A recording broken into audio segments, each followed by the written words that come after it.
Donc commençons un petit peu. Alors, on va parler un petit peu maths sur cette première slide. On aura l'occasion de parler pas mal maths au cours de cette présentation, mais malheureusement, ça va être, on va pas pouvoir plonger très profondément dans le truc, tout simplement parce que vous connaissez le deep learning, hein, c'est un domaine où les intuitions ont tendance à marcher un petit peu mieux que les maths, juste parce que c'est trop complexe pour être, pour être proprement mis en équation, tout simplement. C'est un petit peu comme des systèmes chaotiques, et c'est d'ailleurs les GAN, la structure probablement parmi tous les réseaux de neurones qui va le plus se rapprocher de systèmes chaotiques, puisque on va bien parler de systèmes dynamiques, comme on va le voir. Alors, donc si on regarde un petit peu le problème général, qui est le grand problème du machine learning et des data science, c'est que vous allez avoir des bases de données. Donc voilà, par exemple, des images avec des labels, hein, pourquoi pas. Si j'appelle mes images, mes données X et mes labels Y, eh ben, ce qui va nous intéresser en data science, ça va être de trouver la distribution un petit peu de cette base de données. Donc P de XY de façon très générale et très lointaine. Ça, si on a ça, c'est un peu le Graal, on a tout compris. Là, on a trouvé comment se comporte cette base de données, on n'a plus rien à apprendre dessus. Mais voilà, cette distribution, elle n'est pas toujours aussi facile que ça à avoir. Et puis, de toute façon, dans la pratique, c'est pas toujours ce qui nous intéresse. Et donc, si vous prenez par exemple le cas de ce petit problème ici, alors oui, désolé, cette barre grise va être notre petit compagnon pendant la totalité de cette présentation. À chaque fois que je vais me rapprocher du coin en bas à gauche de l'écran, ça va m'embêter. Mais voilà, vous pouvez déjà vous y faire. Vous allez la voir beaucoup. Donc, où en étais-je? Alors, oui, ce cas particulier-là, le cas où on s'intéresse à P de Y sachant X. Alors, c'est tout simple, hein, c'est le cas où vous avez la donnée et vous cherchez son label, vous l'avez reconnu, c'est bel et bien notre grand ami la classification, qui doit être probablement le problème le plus classique, basique du deep learning et probablement aussi du machine learning d'ailleurs. Et à partir de cette classification, on a cette petite formule vachement sympathique qui va nous dire que si on voulait avoir ça, il nous manque pas grand-chose, on est à ça près d'avoir tout trouvé. Sauf que ça près, c'est un petit peu le hic. P de x, si vous regardez, ça va correspondre à tout simplement, c'est quoi ça? Parce que là, évidemment, c'est ça qu'on suppose avoir, donc c'est tout ce qui nous manque finalement. Et ça, c'est bel et bien le problème de génération. Alors, au cours de cette présentation, on va parler de deux problèmes de génération. On va parler de ce problème P de x, mais on va aussi parler de celui-ci, donc c'est pour ça que je voulais le mettre, le P de x sachant y, où vous allez donner la classe de ce que vous voulez générer à votre réseau, et votre réseau va essayer de générer une image qui non seulement est réaliste et correspond à la distribution dans la base de données initiale, mais en plus est une image qui pourrait être affiliée à la classe Y. Donc voilà, c'est un petit peu les deux problèmes principaux auxquels on va s'atteler.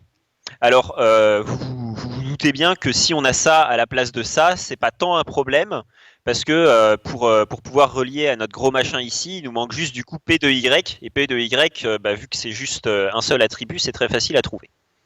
Bon, maintenant qu'on a vu un petit peu où on se place avec les problèmes de génération, on va voir comment on résout ça à l'aide d'un réseau de neurones et en particulier d'un GAN. Donc, le problème en fait du GAN ressemble beaucoup au problème de la contrefaçon d'art. Donc, on va commencer par là. Ça va vous donner une petite métaphore pour approcher un petit peu le problème de façon simple. Alors, quel est notre problème de base? Donc nous, on avait dit qu'on avait une base de données. Donc ici, on va considérer dans notre métaphore de la contrefaçon d'art qu'on parle d'une œuvre d'art qu'il faut reproduire. Donc voilà, je vous présente cette belle tomate. Elle est bien rouge, elle est bien rebondie, elle est bien luisante. Et on va essayer de reproduire cette tomate. Alors pour ça, on passe commande, hein, on va demander à quelqu'un de nous effectuer cette reproduction. Et pour remplir cette commande, on va avoir besoin d'un escroc. Alors ça tombe bien, en France, des escrocs, on en connaît plein. Donc on va juste en prendre un comme ça, et puis on va lui dire est-ce que tu peux pas nous refaire cette tomate, mais de façon différente, mais tout aussi réaliste. Donc notre escroc, il va prendre la commande, il va regarder, et puis Puis il va essayer de construire un petit peu quelque chose, et comme vous le constatez, l'illusion est parfaite, hein, elle est bien rouge, bien rebondie et bien luisante. On a tout à fait une tomate, on ne saurait faire la différence. Et comme on ne saurait faire la différence, eh ben, il va falloir faire appel à un expert. Alors, les experts de nos produits du terroir ne manquent pas, heureusement, et on va pouvoir lui demander, eh bien, entre ces deux œuvres d'art, laquelle est une tomate et laquelle n'en est pas une. Et cet expert va pouvoir nous répondre. Alors voilà, vous avez devant vous, peut-être sans le savoir, un GAN. Maintenant, on va voir un petit peu comment ça fonctionne dans la réalité, mais cette métaphore est vraiment pas loin de ce qui va se passer. Parce qu'en gros, je vais pouvoir reprendre les mêmes cases et juste mettre des choses différentes dedans. Alors, donc le GAN, on n'a pas dit ce que ça voulait dire d'ailleurs, détail amusant.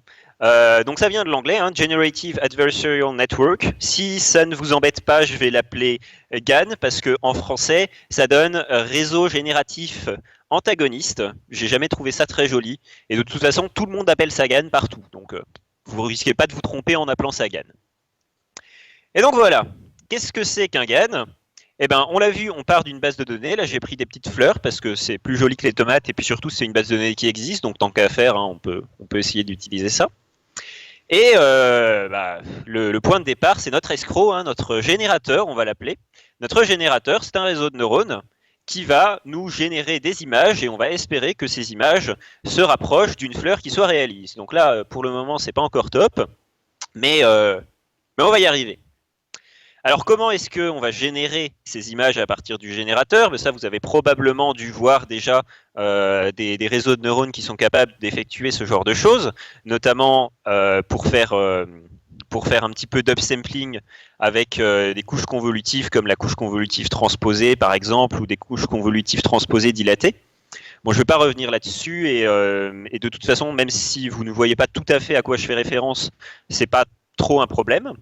Par contre, le premier truc qui va nous intéresser ici, c'est que quand on a un réseau de neurones, même si on veut sortir des trucs aléatoires au bout, il faut bien lui donner quelque chose en entrée. Et du coup, si on veut sortir des trucs aléatoires au bout, eh ben, on va lui donner un truc aléatoire. Donc en général, l'entrée qu'on va donner au générateur d'un GAN, ça va être un vecteur aléatoire qu'on va tout simplement échantillonner à partir d'une distribution souvent gaussienne.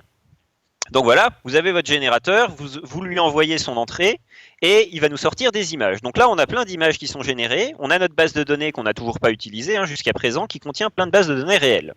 Et là, on se demande comment est-ce qu'on va faire pour que notre générateur comprenne qu'il doit nous donner une image qui soit différente, et c'est très important, bien distincte de chaque élément dans la base de données, mais qui possède les mêmes critères et propriétés de réalisme que les images qui s'y trouvent. Pour ça, on va utiliser un deuxième réseau, c'est notre fameux expert, et ce réseau, on va appeler ça le discriminateur. Dans ce discriminateur, on va tout simplement, en entrée, envoyer des données qui proviennent à la fois de la base de données réelle et de la base de données qu'on peut générer à partir du générateur, et ce discriminateur va nous donner une seule et unique sortie qui va nous dire si l'image qu'on lui donne est réelle ou si elle a été générée. Donc le discriminateur n'est ni plus ni moins qu'un classifieur.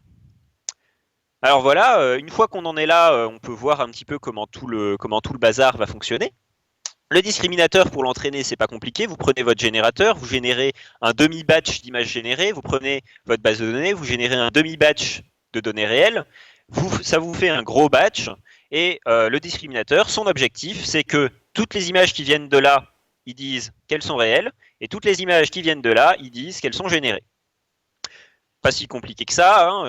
Pour rétropropager le gradient dans ce bousin, vous avez juste à partir de votre fonction de coût ici et rétropropager votre gradient dans le réseau, comme d'habitude. Pour entraîner notre générateur, c'est un petit peu plus tricky. Et c'est là qu'il fallait avoir l'idée et que c'est plutôt intelligent.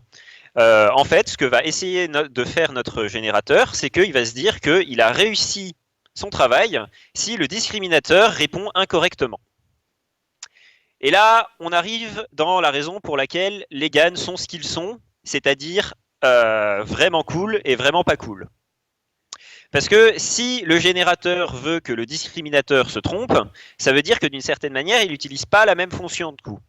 Ce qui signifie que déjà, c'est assez instable de rétropropager les gradients en même temps, parce que vous devez rétropropager non plus un gradient, mais un vecteur avec deux gradients à l'intérieur. Et c'est pas comme d'habitude. Parce que d'habitude, vous pouvez rétropropager des vecteurs avec plusieurs gradients à l'intérieur, mais ils sont équivalents à un seul gradient. Vous pouvez imaginer une fonction de plusieurs variables que vous auriez dérivée, et ça vous aurait donné ça. Mais là, non, c'est pas équivalent. Ce que ça signifie, c'est que si vous aviez utilisé un réseau de neurones classique, où vous aviez un premier réseau de neurones qui va dans un deuxième réseau de neurones, mais que ces deux réseaux travaillent de concert pour arriver à un but commun, eh ben, il n'y aurait pas eu de souci. Mais là, le discriminateur et le générateur vont un petit peu jouer au chat et à la souris sur les mêmes batchs. Ils ne vont pas avoir les mêmes objectifs. Et ça, comme on va le voir par la suite, ça va tout foutre en l'air.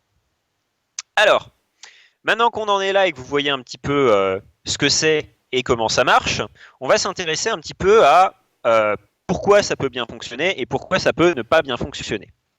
Et pour ça, j'ai envie de prendre une deuxième métaphore qui est la métaphore de la corde. Alors, on va s'imaginer qu'on a deux joueurs qui sont donc Monsieur G et Monsieur D pour générateur et discriminateur, et on va leur faire jouer à un jeu.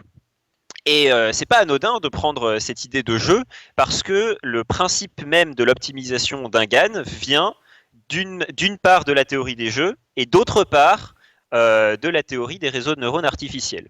Et c'est là, ce rassemblement un petit peu de deux théories, c'est la principale raison pour laquelle, par défaut, les GAN ne fonctionnent pas. C'est parce que ces théories ne sont pas faites pour aller ensemble et les optimiseurs qu'on utilise en général pour les réseaux de neurones ne sont pas faits en général pour optimiser correctement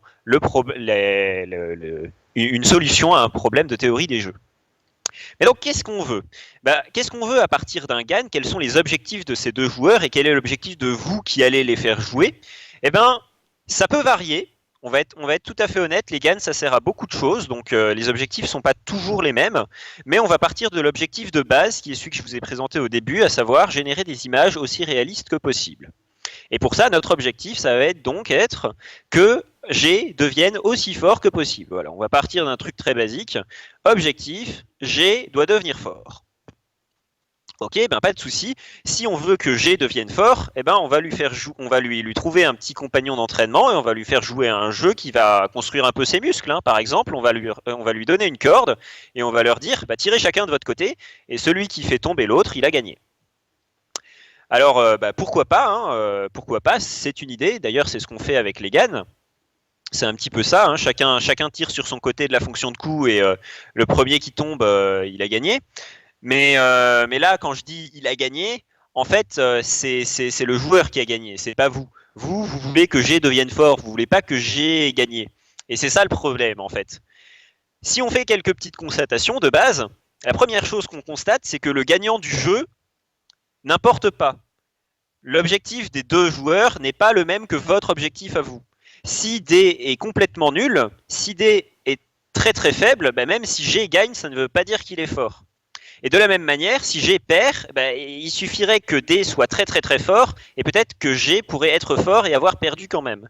Ce qui signifie qu'avec notre fonction de coût telle qu'on l'a définie pour le moment, eh bien, on a très peu d'indications finalement pour savoir si notre objectif est atteint.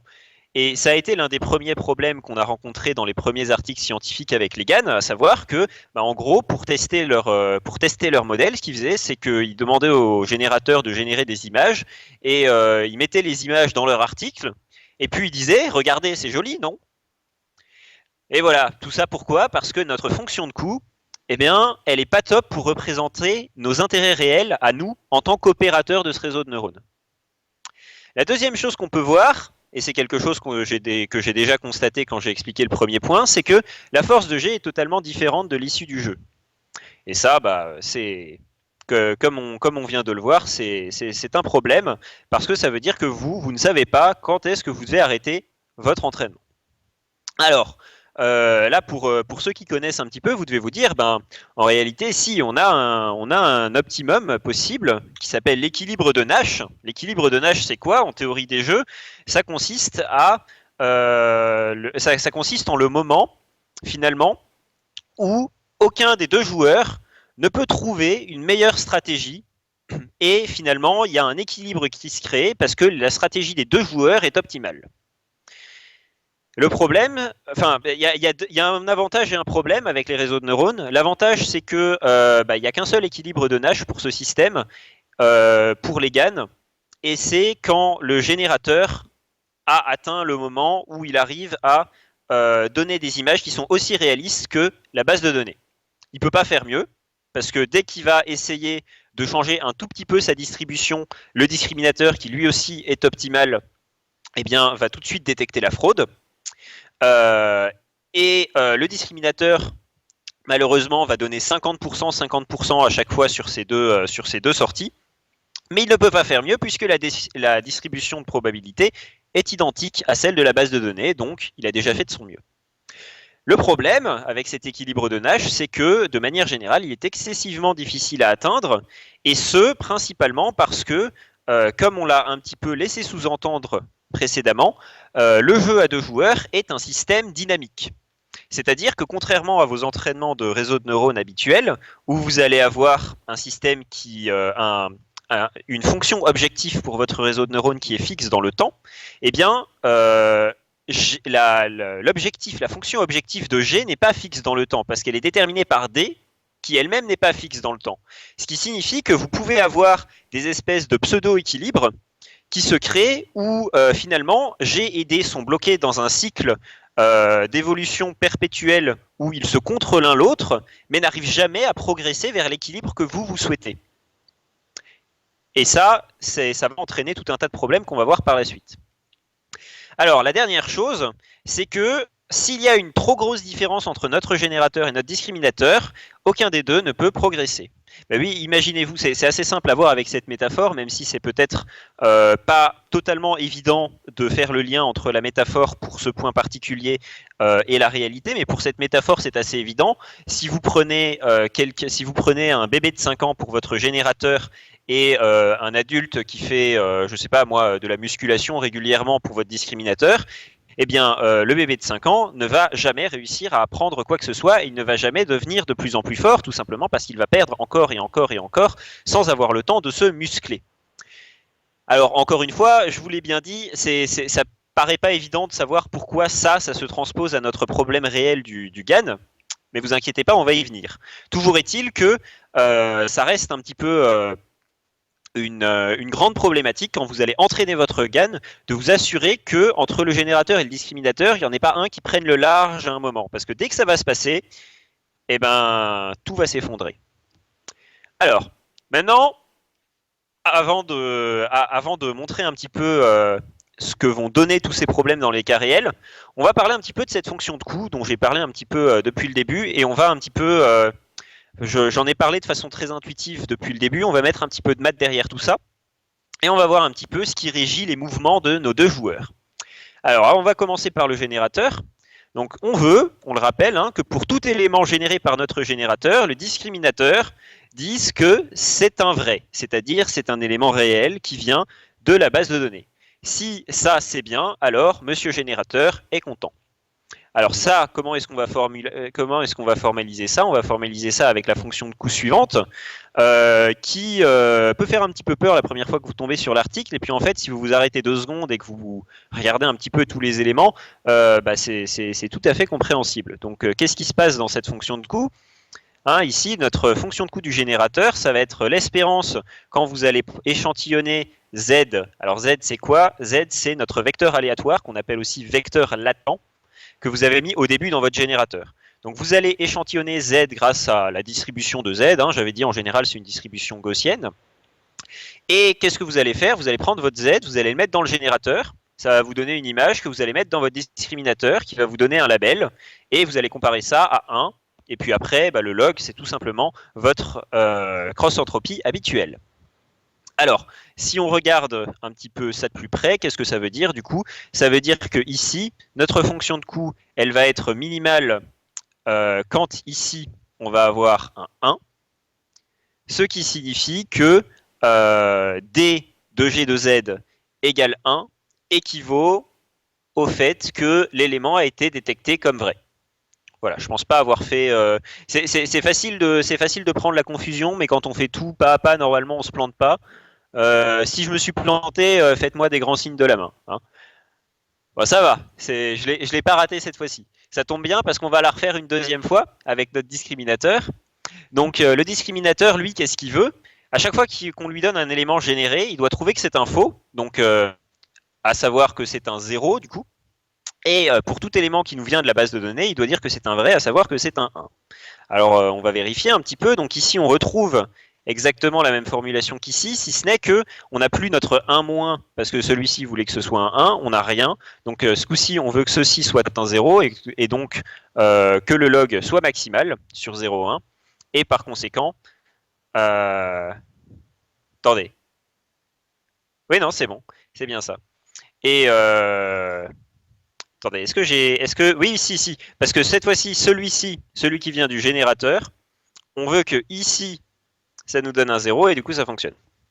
Ok. Et ici, notre deuxième espérance, qu'est-ce qu'elle va faire? Ça va être un x cette fois-ci qui va être pris à partir de la distribution de données, de vos données justement, c'est ce que ce pdata signifie. Et donc qu'est-ce que ça veut dire? Ça veut dire qu'on va tout simplement prendre un élément qui provient de la base de données et on va faire exactement la même chose.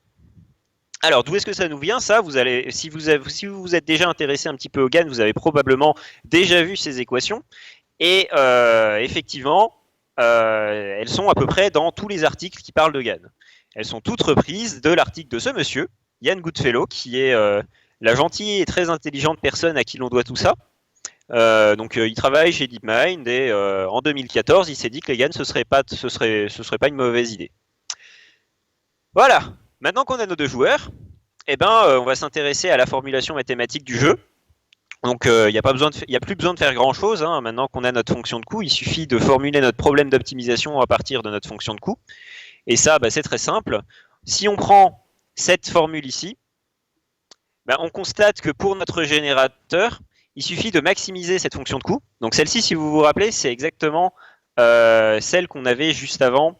Alors attendez, est-ce que je l'avais mise comme ça? Laissez-moi vérifier. Ok, donc c'est pas exactement ça.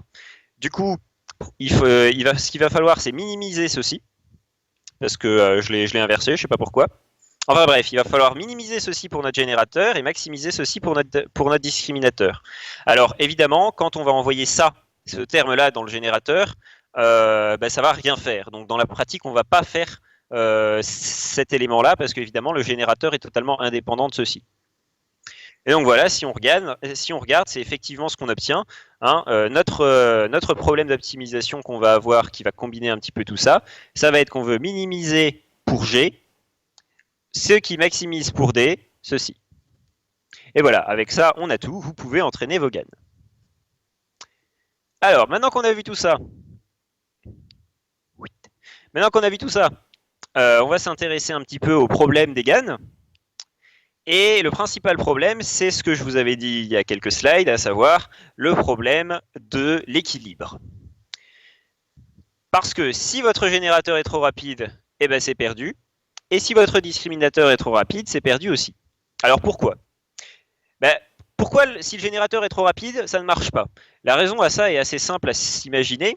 C'est tout simplement que le générateur, pour qu'il soit correct, pour qu'il vous donne des images réalistes, il a besoin d'une bonne fonction de coût. Et cette fonction de coût est déterminée par le discriminateur. Donc si le discriminateur est trop mauvais par rapport au générateur, le générateur reçoit des updates qui sont tout simplement inutiles. Les updates qu'il reçoit font transporter des informations qu'il a déjà comprises il y a très longtemps. Et qu'est-ce que ça veut dire? Ça veut dire qu'à chaque fois que le discriminateur va tenter de s'adapter un petit peu à ce que le générateur est en train de sortir, parce que vraisemblablement, les images qui seront données par un générateur qui est trop rapide par rapport au discriminateur ne seront pas de bonne qualité. Donc le discriminateur, c'est pas la question, a beaucoup d'espace pour s'améliorer. Mais à chaque fois que le discriminateur va tenter de s'améliorer, comme on a affaire à un système dynamique, le générateur va tout de suite s'adapter et ça ne va jamais fonctionner. Donc ça répond à cette question. Maintenant, pourquoi est-ce que quand le discriminateur est trop rapide, on va avoir des problèmes également? Ça, c'est un petit peu plus compliqué à concevoir théoriquement, et au départ, les gens ne comprenaient pas trop, parce que comme notre fonction de coût qui est utilisée pour le générateur eh bien, elle nous provient du discriminateur, on pourrait avoir tendance à se dire que plus le discriminateur est bon, et plus les gradients qui vont arriver à notre générateur vont être corrects et intéressants pour lui. En réalité, c'est vrai, mais c'est se voiler la face sur une partie de la question. Parce qu'en réalité, plus le discriminateur va être efficace, et plus il va être sûr de lui. Et en général, quand un réseau de neurones est sûr de lui, ça veut dire que il a des gradients qui tendent vers zéro. C'est ce qu'on appelle le problème de la disparition du gradient. C'est quelque chose qu'on va revoir sur la slide juste après, donc je m'étends pas plus pour l'instant. Et enfin, quand les deux vont au même rythme, des fois vous avez perdu quand même, parce que les générateurs sont des choses vexantes. Voilà. Alors pourquoi ça? On va voir un petit peu de plus près quels sont les cas qui font que les générateurs et les discriminateurs ne fonctionnent pas. Le premier cas, c'est ce dont je parlais à l'instant, à savoir la disparition du gradient. Ici, je vous ai mis une fonction d'activation classique. Et ce que vous constatez, c'est que pour obtenir une fonction d'activation qui va tendre vers 1 ou qui va tendre vers 0, eh bien, on va constater ce qu'on appelle une saturation de l'activation qui arrive dans cette fonction d'activation, ou de la préactivation si vous préférez. Ce que ça signifie, c'est qu'il va falloir faire tendre ce résultat de votre combinaison linéaire vers plus l'infini pour pouvoir tendre vers 1, et il va falloir tendre même sacrément vite. Ce que ça veut dire, c'est que vos gradients, quand vous allez arriver dans ces zones-là, quand vous allez arriver à une saturation, vos gradients, ils vont tendre vers 0. Et comme, évidemment, ça, j'imagine que vous l'avez vu, pour rétropropager votre gradient à l'intérieur de votre réseau de neurones, vous utilisez la chain rule qui vous incite à faire des produits partout. Quand vous faites des produits de trucs qui tendent vers 0 partout, ça vous donne des trucs qui tendent vers 0. Ce qui signifie que quand vous allez entraîner votre GAN, vous serez obligé de tout suivre tout le temps en permanence. Donc si on résume un petit peu, qu'on a nos données qui vont du générateur vers le discriminateur, les informations vont par là toujours de la même façon, ça c'est toujours tranquille. Par contre, quand nos gradients sont rétropropagés à l'intérieur de notre réseau, ils doivent faire tout le chemin avant d'arriver dans le générateur. Et ça, c'est ce qui pose problème. Ce qui signifie qu'au cours de l'entraînement, vous serez à peu près comme ça. Votre objectif, ça va être de trouver autant de données à suivre et à monitor que possible.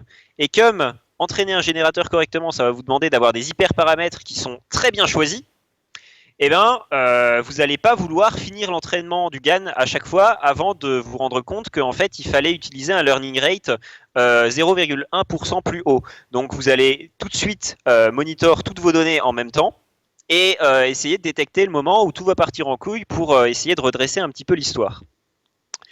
J'ai trouvé cette petite image sur Internet et j'avais vraiment l'impression que c'était ça. Pour ceux qui ont déjà entraîné des GAN, vous êtes déjà probablement senti dans la position de cette pauvre infirmière.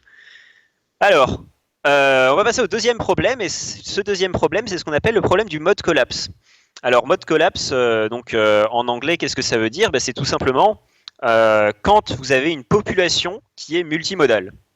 Population multimodale en statistique, c'est tout simplement quand vous avez deux modes qui vont se détacher comme ceci, à savoir deux portions de la distribution de probabilité qui vont se dégager du reste. Donc ça, ce serait bimodal dans ce cas-là. Et pourquoi est-ce qu'on a affaire à des populations multimodales avec les GAN? Tout simplement parce que souvent, on va avoir des classes qui se dégagent de nos bases de données. Oui, c'est pour ça qu'on a des labels. Et chaque classe va constituer en une espèce de mode. Ce qui signifie qu'on peut avoir des problèmes qui apparaissent, ou si on a ce qu'on appelle un effondrement de certains modes, votre générateur va générer des choses comme ça. Et là, pour ce qu'on a vu jusqu'à maintenant, c'est très problématique, parce que les chiffres que vous voyez apparaître ici sont peut-être extrêmement réalistes. Et le discriminateur ne va pas avoir beaucoup d'outils pour déterminer que en réalité, la distribution qui sort du générateur n'est pas la bonne. Alors en réalité, il en a, comme vous vous en doutez. Au bout d'un moment, le discriminateur ici, si on lui donne tout le temps ça, va finir par comprendre que s'il reçoit un 1 ou un 8, la probabilité est beaucoup plus forte que ça vienne du générateur que de la base de données, même si le 1 et le 8 sont parfaits. Et du coup, il va pouvoir s'adapter. Le problème, c'est que ça, encore une fois, si vous faites ce raisonnement-là dans votre tête, c'est que vous oubliez encore une fois que c'est un système dynamique. Autrement dit, dès que le discriminateur va tenter de s'adapter, le générateur va contre-adapter. Et du coup, ça ne va pas fonctionner. Et ce que vous pourriez avoir éventuellement, c'est des problèmes de mode collapse où les deux modes changent. C'est-à-dire que là, on a du 1.8 et puis vous faites 1000 époques de plus et c'est devenu du 2.4 et vous n'êtes pas plus avancé. Donc c'est un problème qui peut être très gênant, le mode collapse, surtout que c'est pas un problème qui est très facile à résoudre. Le problème le plus évident pour le résoudre, c'est que vous pouvez avoir l'intuition que éventuellement le générateur n'avait pas assez de puissance de calcul et donc n'a pu retenir que 2 classes sur toutes les classes qui existent. Et du coup, vous pourriez vous dire qu'augmenter la taille de votre générateur pourrait régler le problème. Alors effectivement, des fois ça marche, mais quand ça ne fonctionne pas, on se retrouve un petit peu à court d'outils. Et d'ailleurs, pour un petit peu tout ça et pour les problèmes de stabilité et pour à peu près tout ce que je vous ai dit depuis le début de cette présentation, en fait, on peut très rapidement se retrouver à court d'outils. Donc voilà, ceci clôt la première partie de cette présentation. J'espère vous avoir donné un bon avant-goût de ce qui va venir par la suite. Là, normalement, si tout se passe bien, vous savez comment fonctionne un GAN. Et on va pouvoir passer à la partie plus intéressante, à savoir... quand on sait comment fonctionne un GAN, qu'est-ce que la communauté scientifique a bien pu faire de ce formidable outil dans les 5 ans de son existence. Alors, la boîte à astuces de Papy. Pourquoi j'ai appelé cette slide comme ça? Parce qu'on a commencé à l'entrevoir sur cette petite phase de réflexion, mais les GAN, c'est comme le reste de tous les réseaux de neurones du monde, c'est vraiment une boîte à astuces avec tout et n'importe quoi dedans. Parce qu'il y avait tellement, il y a eu tellement d'engouement scientifique après la découverte de cette méthode que tout le monde a un petit peu rajouté son grain de sel et s'est mis à trouver petit truc après petit truc après petit truc pour améliorer un petit peu la stabilité de ce système dynamique. Et donc on va voir un petit peu quels sont les ajouts qui ont été faits à cette base du GAN au fil des quelques années qui ont suivi son implémentation originale. Alors, le premier truc qu'on va voir, c'est la batch normalisation. Et du coup, on va pas le voir parce qu'on l'a déjà vu. Et du coup, le deuxième truc qu'on va voir, c'est la Licky Relu. Et du coup, on va pas la voir parce qu'on l'a déjà vu. Alors, je vais quand même, en reparler un petit peu de cette Licky Relu parce qu'on en a parlé assez rapidement. Elle est, en réalité, la raison pour laquelle on n'utilise pas des relus est symptomatique d'un problème qui est plus grand que juste la disparition des gradients. Et qui va aussi avoir des impacts sur le max pooling, sur la régularisation L1 et ce genre de choses. C'est-à-dire que quand les gens se sont rendus compte que les gradients disparaissaient, effectivement, premier réflexe, on enlève toutes les sigmoïdes, c'est de la merde, on met des relus. Et au fur et à mesure, alors les relus ça marchait déjà un petit peu mieux, mais au fur et à mesure, les gens se sont rendus compte qu'il y avait une propriété qu'on voulait dans notre générateur, c'est que le générateur ne soit pas parcimonieux. Alors la propriété de parcimonie, je ne sais pas si vous avez déjà entendu le nom, mais ça veut tout simplement dire le nombre de paramètres qui a un intérêt dans une fonction donnée. Et donc en gros, si on dit que notre générateur est parcimonieux, ça veut dire qu'il y a beaucoup de paramètres qui ont tendu vers 0. Et c'est ce que les Licky Relus ont tendance à faire, c'est la raison d'ailleurs pour laquelle dans les classifieurs d'images, c'est une fonction d'activation qui est si puissante. Eh bien, c'est parce que notre ReLU, ce qu'elle va faire, c'est qu'elle va induire une parcimonie. Parce que quand le poids va suivre cette fonction de coût et arriver dans les négatifs, eh bien, il n'en sortira jamais, parce que le gradient pour ce poids devient nul. Et du coup, ça va vous générer tout un tas de poids qui vont arriver à 0 et y rester. Et ça, pour classifier des images, c'est une propriété qui est excessivement intéressante, parce que la parcimonie, c'est quelque chose de vraiment super dans ce contexte. Par contre, dans le cas d'un générateur auquel on colle un discriminateur et où, je l'ai déjà dit, tout gradient qui t'emmène dans la mauvaise direction par erreur peut être critiquement problématique pour la suite, vous n'avez pas du tout envie d'avoir des cas où le paramètre peut arriver à 0 et ne plus en bouger de sa vie en fait. Ça va pas. Parce que vous voulez que le générateur et le discriminateur aient chacun le droit à l'erreur et soient capables de se sortir de ces espèces de puits de potentiel. Sinon, tout simplement, la nature dynamique de votre entraînement va faire que si, au bout d'un moment, vous arrivez dans cette espèce de puits, vous n'en sortirez plus et votre entraînement est bon à jeter, vous pouvez le recommencer. C'est pour ça que là j'ai mis Licky Relu, c'est effectivement aussi ce qui a été proposé tout à l'heure, mais vous pouvez aussi utiliser des élus comme comme les gens disent. Hein. Donc ELU, c'est pour Exponential Linear Unit, où en gros, vous avez juste changé votre tuk habituel par un truc plus smooth basé sur une exponentielle avec quelques paramètres qui fait cette espèce de forme. Mais voilà, faut vous débrouiller pour avoir quelque chose qui ne provoque pas de disparition de gradient et qui ne provoque pas de parcimonie. Alors, si on avance un petit peu, convolution transposée. Alors, j'en ai parlé un petit peu tout à l'heure rapidement. Encore une fois, je pense que si vous avez déjà entendu parler de convolution transposée, vous savez tout à fait de quoi je parle. Si vous n'en avez pas entendu parler, c'est pas quelque chose qu'il est intéressant d'aborder au cours de cette présentation, parce que si vous n'en avez jamais entendu parler avant, c'est un petit peu trop long à expliquer. Donc je vais juste laisser ça là et je vous invite à faire des recherches de votre côté si vous êtes intéressé par la notion. Ensuite, du bruit. Alors du bruit, j'ai mis ça pour le générateur, j'ai mis ça pour le discriminateur. La raison pour laquelle j'ai mis ça pour le générateur, c'est parce qu'on bruite l'image qui sort du générateur. Mais vous ne voulez pas du bruit dans votre générateur de manière générale. Donc le bruit, on en a déjà parlé tout à l'heure. Je ne reviens pas dessus. Bruiter les images, bruiter les labels, c'est pratique parce que ça fait en sorte que le discriminateur soit moins sûr de lui. Ensuite, batch discrimination. Alors, à ne pas confondre avec batch normalization. Batch discrimination, c'est un truc un petit peu plus particulier que je voulais en parler parce que je trouve le concept intéressant, mais dans la pratique, j'ai pas vu ça si souvent implémenté. Juste des fois, vous tombez sur des GAN qui l'utilisent et c'est intéressant. En gros, l'idée, c'est que le discriminateur, au lieu de prendre en entrée une seule image, il va prendre en entrée plusieurs images d'un coup et il va essayer pour chaque image de dire si c'est une image réelle ou générée. Donc en gros, c'est exactement comme avant, sauf qu'au lieu de prendre une image et de vous output un scalaire qui veut dire réel ou généré, vous prenez plusieurs images d'un coup et vous mettez en output un vecteur qui va vous donner pour chaque élément du vecteur si l'image correspondante était réelle ou générée. Alors ça change quoi de faire ça ? Parce qu'après tout, on a déjà des GPU qui peuvent faire les calculs en parallèle, pas besoin de coder les calculs en parallèle dans notre réseau. L'intérêt de faire ça, c'est que le discriminateur ait accès en même temps à plusieurs échantillons qui proviennent du générateur. Et ça sert à lutter contre un autre problème qu'on a vu tout à l'heure, à savoir le mode collapse. Parce que le discriminateur va avoir besoin de nettement moins de temps pour détecter des changements dans la distribution de ce qui sort du générateur et à détecter ces changements par rapport à la distribution qu'il connaît, qui lui vient, elle, de la base de données. Donc voilà, batch discrimination, dans la pratique, ça rend le truc un petit peu plus instable et donc du coup, c'est pas toujours utilisable. Il y a pas mal de cas où j'ai vu le compromis être le compromis tendre du bon côté et où c'était utilisé efficacement, notamment quand il y avait des cas de mode collapse où les gens n'arrivaient pas à trouver un autre moyen. C'est tout le problème du mode collapse en fait, c'est que c'est difficile de trouver une solution technique qui le résout. Contrairement à beaucoup d'autres problèmes qu'on a vus avec le GAN.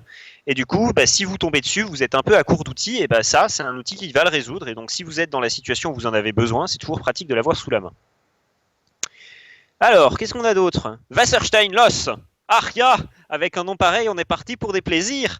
Bon, la Wasserstein-Loss, ça doit être probablement, sur toute cette slide, l'invention la plus extraordinaire qui soit arrivée au GAN depuis leur création. Et pourtant, ça ressemble vraiment à rien. La première fois que j'ai vu le mot Wasserstein-Loss, je me suis dit, mais qu'est-ce que c'est encore que ce truc ? Ça doit être super compliqué. Et quand je suis allé voir le papier, je me suis dit, c'est super compliqué. Et quand je suis allé voir un papier qui utilisait la Wasserstein-Loss, je ne l'ai pas reconnu tellement c'était simple. Je vais vous montrer à quoi ça ressemble la Wasserstein-Loss. En gros, c'est juste changer la fonction de coût, parce qu'on a vu tout à l'heure qu'on utilisait la fonction de coût cross-entropie. La Wasserstein-Loss, on va juste en utiliser une autre. Donc là, au-dessus, vous avez la fonction de coût avec la cross-entropie, avec du log. Et pour passer de ça à ça, vous avez enlevé les logs. Voilà. Et tout ça pour ça, on a juste enlevé les logs et ça marche mieux. Alors en réalité, l'article qui implémente ça est très mathématique, éthique et très intéressant. Parce qu'il va très en profondeur sur pourquoi c'est enlever les losses. En réalité, ça a une profonde signification dans la direction dans laquelle va aller le problème, etc. Je vous invite vraiment à aller le lire pour vous en faire votre propre idée. Et je vous invite vraiment à ne pas me demander quel était le contenu mathématique de cet article parce que je ne me sens absolument pas suffisamment compétent pour vous le décrire aussi bien qu'ils le font là. Mais je peux vous donner quelques petites interprétations de loin, mais ça ne rendra pas hommage à toute la profondeur de cet article. Mais en gros, l'idée, c'est que vous allez vous référer à une distance entre les éléments qui est plus intéressante que la distance qui est sous-entendue par la cross-entropie. Je parle bien de distance sous-entendue parce que bon, vous savez bien que la cross-entropie n'est pas une distance, mais voilà. Alors, vous pourriez vous poser la question pourquoi on a pris F ici et pas D, parce que F c'est D en réalité. On a fait la précision F et non D parce qu'en réalité F doit être une fonction 1 lipschitzienne. Alors on va reparler un petit peu de cette notion de fonction lipschitzienne pour le discriminateur un petit peu plus tard, mais en réalité tout au départ cette notion que la fonction encodée par le générateur doit être lipschitzienne, ça vient d'ici. Voilà. Encore une fois, j'aurai l'occasion d'y revenir plus tard. Et si pour certains d'entre vous les souvenirs de prépa sont trop nébuleux, eh bien je reviendrai aussi sur la définition de la lipschitzianitude. Alors, on a vu la Wasserstein-Loss. Ajouter des labels. Alors, la raison pour laquelle il est marqué ajouter label, c'est parce qu'au départ, c'était en anglais et que je devais avoir la tête dans le cul quand j'ai fait la traduction. Mais au départ, j'avais donné cette présentation en anglais et il y avait marqué, du coup, j'avais marqué add labels. Et quand j'ai traduit, je sais pas pourquoi, j'ai oublié l'article. C'est dommage, vive le français. Alors, qu'est-ce que ça veut dire ajouter des labels ? Tout simplement, ça va être de régulariser le discriminateur, mais non pas à l'aide d'actions sur les poids ou de normalisation, non, tout simplement, on va lui ajouter un objectif supplémentaire.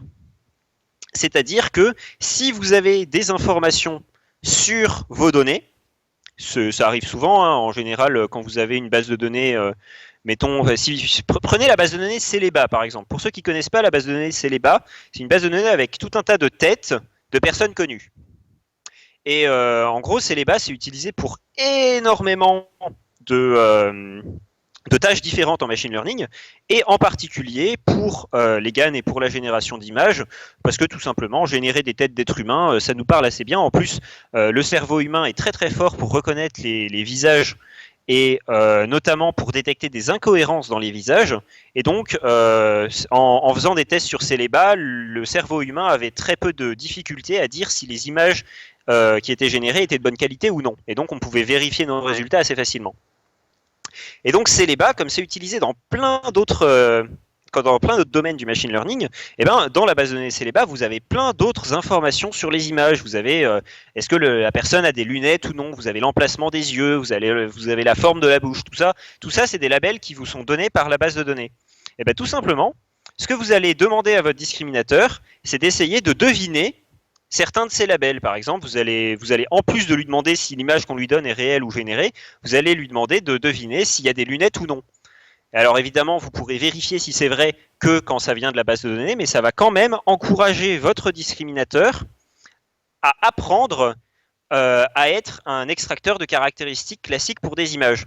Et ça, en quoi c'est intéressant ? Tout simplement, c'est intéressant pour contrer ce qu'on avait vu juste avant, à savoir le fait que le générateur et le discriminateur étant dans un système dynamique, peuvent commencer à essayer de tromper l'autre avec des trucs débiles, du genre, y a un pixel en haut à gauche qui est toujours un petit peu plus rouge quand c'est le générateur qui le fait, et du coup, dès que le discriminateur a trouvé ça, il fait sa discrimination tout le temps sur ce pixel rouge, et le générateur, à chaque fois qu'il change son pixel de couleur, le discriminateur s'adapte. Ça, c'est complètement débile et ça ne nous intéresse pas. Du coup, ce qu'on va faire, c'est qu'on va demander en même temps au discriminateur d'être capable de reconnaître des éléments sémantiques dans les images. Ce qui va faire en sorte que de s'assurer en fait que le discriminateur soit quelque chose qui essaye réellement de comprendre ce qui se passe dans l'image et pas de trouver des trucs stupides sur lesquels le générateur aurait pu faire une erreur. Voilà. Ça, c'est pour ça qu'on ajoute des labels. Et enfin, le one-sided smoothing. Alors, c'est un truc dont on aurait pu parler tout à l'heure quand on parlait des solutions possibles pour éviter la disparition du gradient. Et d'ailleurs, je pensais que c'était là où tu voulais en venir, Mathis, quand tu leur parlais des différents termes qui sont dans la dérivée. Parce que le premier terme de la dérivée, tout à l'heure, je vous ai bien bullshit quand je vous ai dit regardez la fonction d'activation, quand il y a saturation, machin, le gradient est envers 0. Et du coup, ce que vous avez dit, bah ok, on change la fonction d'activation. Bah oui, mais la fonction de coût, elle est comme ça aussi. La fonction de coût, en général, ça va donner un truc où il faut une saturation pour arriver à un 0 ou à un 1, parce que c'est ce que vous cherchez. Et du coup, pour atteindre cette saturation, votre gradient, il va tendre vers 0. Et du coup, ça posait problème. Donc ce qu'on va faire pour éviter ça, c'est qu'on va utiliser un one-sided smoothing, ce qui signifie qu'en gros, on va dire que l'objectif, c'est pas d'atteindre 1 pour des images générées. Je ne sais plus si on avait dit que les images générées c'était 1, mais vous m'avez compris. Donc si au départ on voulait atteindre 1 pour une image générée, bah, au lieu de lui demander d'atteindre 1, on va fixer son objectif à 0,9. Et comme ça, le réseau de neurones ne va plus activement chercher à atteindre cette saturation. Alors pourquoi on appelle ça one-sided? C'est parce qu'on peut le faire que pour le 1. Le 0, si on le fait tendre vers 0,1 à la place, ça marche pas. En tout cas, vous pouvez pas faire les deux en même temps. Vous pouvez faire l'un ou l'autre, mais si vous faites les deux en même temps, on peut démontrer que vous êtes en train de modifier l'objectif du jeu qui est à la base du GAN et que par conséquent, votre jeu n'a plus le même équilibre de Nash et que du coup, ça marche plus. Enfin voilà, one-sided smoothing, on a fait le tour. Alors donc ça, c'est un petit peu tous les tricks qui rendent l'utilisation des GAN un petit peu plus stable. Maintenant, avant de passer à la suite, j'ai envie de parler de deux concepts supplémentaires sur cette slide. L'un qui nous sera très utile et l'autre pas du tout, mais c'est pas grave parce qu'on est là pour parler de choses qui pourraient vous intéresser et pas forcément que de trucs utiles pour cette présentation dans le contexte de cette présentation. Alors, le premier, c'est le truc utile. Alors apparemment j'avais oublié des transitions, donc ça veut dire qu'on a vérifié que ça c'était bien gaussien parce qu'on a testé d'autres types de distribution et c'est pour gaussien que ça marche le mieux, voilà, donc vous pouvez retenir, gaussien c'est cool. Et ça c'est pour dire qu'il n'y a pas de max pooling parce que comme on l'avait dit ça fait de la parcimonie, c'est pas cool, voilà. Donc, je reviens sur mes pattes, contrainte. Qu'est-ce que ça veut dire cette contrainte? Eh ben, il se trouve que de manière générale, générer des images qui ressemblent aux images qu'on a dans une base de données, dans la pratique, c'est pas si utile que ça. Ce qui serait beaucoup plus utile, c'est de pouvoir donner des contraintes à notre générateur et que le générateur génère des images qui correspondent aux contraintes qu'on lui a données. C'est logique, hein. Si vous voulez pouvoir générer des chats ou des chiens ou des éléphants ou des dauphins selon le cas, bah vous n'avez pas envie de prendre une base de données pour chaque animal et d'entraîner un GAN différent pour chaque animal, ce que vous aimeriez bien avoir, surtout si vous commencez à vouloir croiser des contraintes entre elles. Par exemple, vous avez une contrainte où c'est le type d'animal, une contrainte où c'est la position de l'animal et une contrainte si l'animal est mort ou pas. Ça commence à faire un sacré nombre de combinaisons et vous ne voulez pas entraîner un GAN par combinaison possible. Donc, ce qui serait bien, c'est de pouvoir dire au générateur ce qu'on veut et en fonction de la contrainte qu'on lui a donnée, bah, le générateur fait son travail. Alors, comment est-ce qu'on va faire ça? Il y a eu beaucoup de moyens d'ajouter cette contrainte au générateur, mais je vais vous faire la plus simple. Concrètement, on rajoute cette contrainte en tant qu'input supplémentaire au générateur et on demande au discriminateur d'essayer de classifier les labels contraints. C'est-à-dire que vous allez demander au générateur de faire un chien avec un input supplémentaire et le discriminateur va essayer de classifier classifier finalement la race de l'animal que le générateur lui a donné, et s'il trouve chien, bah, on constate que c'est bien celui qu'on lui avait demandé, et il y a un terme de la fonction de coût supplémentaire pour ça. Voilà. Donc c'est la façon de faire la plus simple, il y en a en réalité beaucoup d'autres, on aura l'occasion d'en voir une autre d'ailleurs un petit peu par la suite dans cette présentation. Mais voilà, c'est l'idée de base. Ça nous permet de nous raccrocher à au fameux P de X sachant Y, dont je parlais tout au début. Pour l'instant, on n'avait parlé que de P de X, et il n'y avait pas de sachant. Ben voilà, le sachant, c'est notre contrainte, elle est là. Alors la dernière chose dont je voulais vous parler ici, c'est le concept de ce qu'on appelle les cycle GAN. Parce que les cycle GAN, c'était au départ le grand absent de cette présentation. Et je trouvais ça vraiment trop dommage, donc je vous fais un petit topo rapide dessus. En gros, cycle GAN, c'est un générateur qui peut changer le style d'une image. Par exemple, le gros exemple que tout le monde prend tout le temps pour parler des cycle GAN, c'est une image qui change des photos de chevaux en photos de zèbres et des photos de zèbres en photos de chevaux. où en gros il prend tous les chevaux sur l'image, il transforme tous les chevaux, toute la texture du poil du cheval en texture de poil de zèbre et vice versa. Voilà. Et donc comment est-ce qu'on peut faire ce genre de choses? Eh bien, ce qu'on va faire, c'est qu'on va prendre un générateur et dans la contrainte, on va lui envoyer l'image qu'on veut modifier. Donc l'image qu'on va générer finalement fait partie des entrées. Et le générateur, du coup, il veut faire quoi? Ben, on va lui donner la contrainte qui doit transformer le style de l'image. Donc si c'est un cheval sur l'image contenue, on va lui dire en contrainte, je veux que ça devienne un zèbre. Et ensuite, le générateur, il va nous faire son image, il va l'envoyer dans le discriminateur, on va vérifier que c'est bien un zèbre. Mais il manque quelque chose. Ce quelque chose, c'est qu'on n'a pas vérifié que l'image contenue était toujours respectée. Si on vérifie juste que c'est un zèbre, mais si ça se trouve, le générateur, il n'en avait rien à faire de votre image contenue, il a juste généré un zèbre aléatoire, et pour l'instant, on n'a pas vérifié que c'était le cas ou non. Ben pour vérifier ça, les gens qui ont fait le premier CycleGAN, ils ont eu une idée de génie qui est superbe, conceptuellement parlant, c'est vraiment magnifique. Mais ils se sont dit tout simplement, l'image, une fois qu'elle est sortie de notre générateur, non seulement on va l'envoyer dans le discriminateur, mais on va reprendre ce générateur, on va renvoyer l'image dans le générateur avec la contrainte cette fois-ci de le retransformer en cheval, et on va vérifier que ce cheval est le plus proche possible de notre image de départ. Voilà, c'est comme ça que ça fonctionne. Et donc ça, c'est ce qu'ils ont appelé la consistency loss. Hein. Donc pour vérifier que le générateur est bien consistant. C'est un petit peu comme quand vous prenez Google Trad, que vous mettez une phrase dans une langue, et puis après vous changez les langues de sens, vous prenez sa traduction et vous regardez le résultat.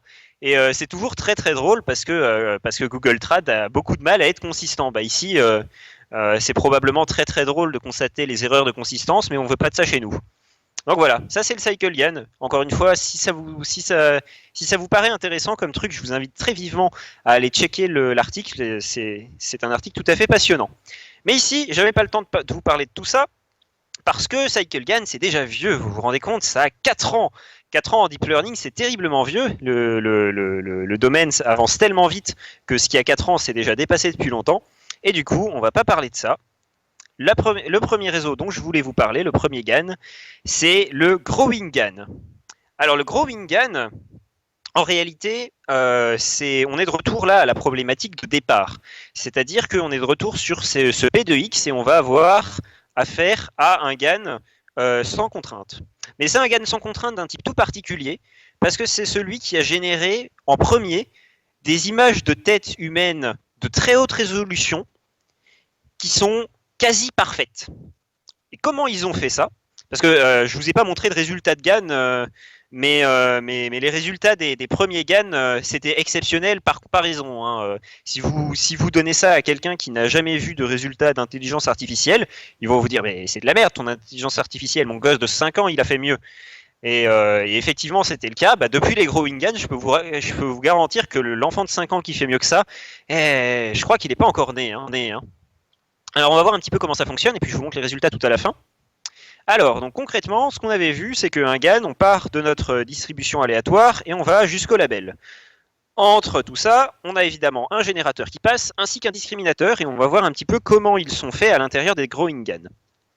Alors on est bien d'accord que s'il y a entre ici c'est l'image qui a été générée. L'idée de Growing GAN, c'est justement qu'on va les faire grandir au fur et à mesure du processus d'entraînement finalement. Alors comment est-ce qu'on va faire ça? On part tout au départ, on part de notre vecteur aléatoire et la première couche qu'on va mettre, c'est une couche qui en sortie va nous donner du 4x4. Et du coup, parallèlement, on va prendre un truc qui en entrée analyse du 4x4 et donne un label. Et ça, du coup, ça va nous donner une image en 4x4. Donc voilà. Voici votre image très haute résolution d'une personne. J'espère que vous l'avez évidemment tous reconnu. Et voilà, c'est ça que ça nous donne. Et puis ensuite, une fois qu'il a appris à faire des images 4x4 tout à fait réalistes, on va rajouter une couche qui va prendre cette image 4x4 et va essayer d'en faire une image 8x8 réaliste. Et ce que ça va faire, c'est que ça va améliorer notre résolution entre les deux.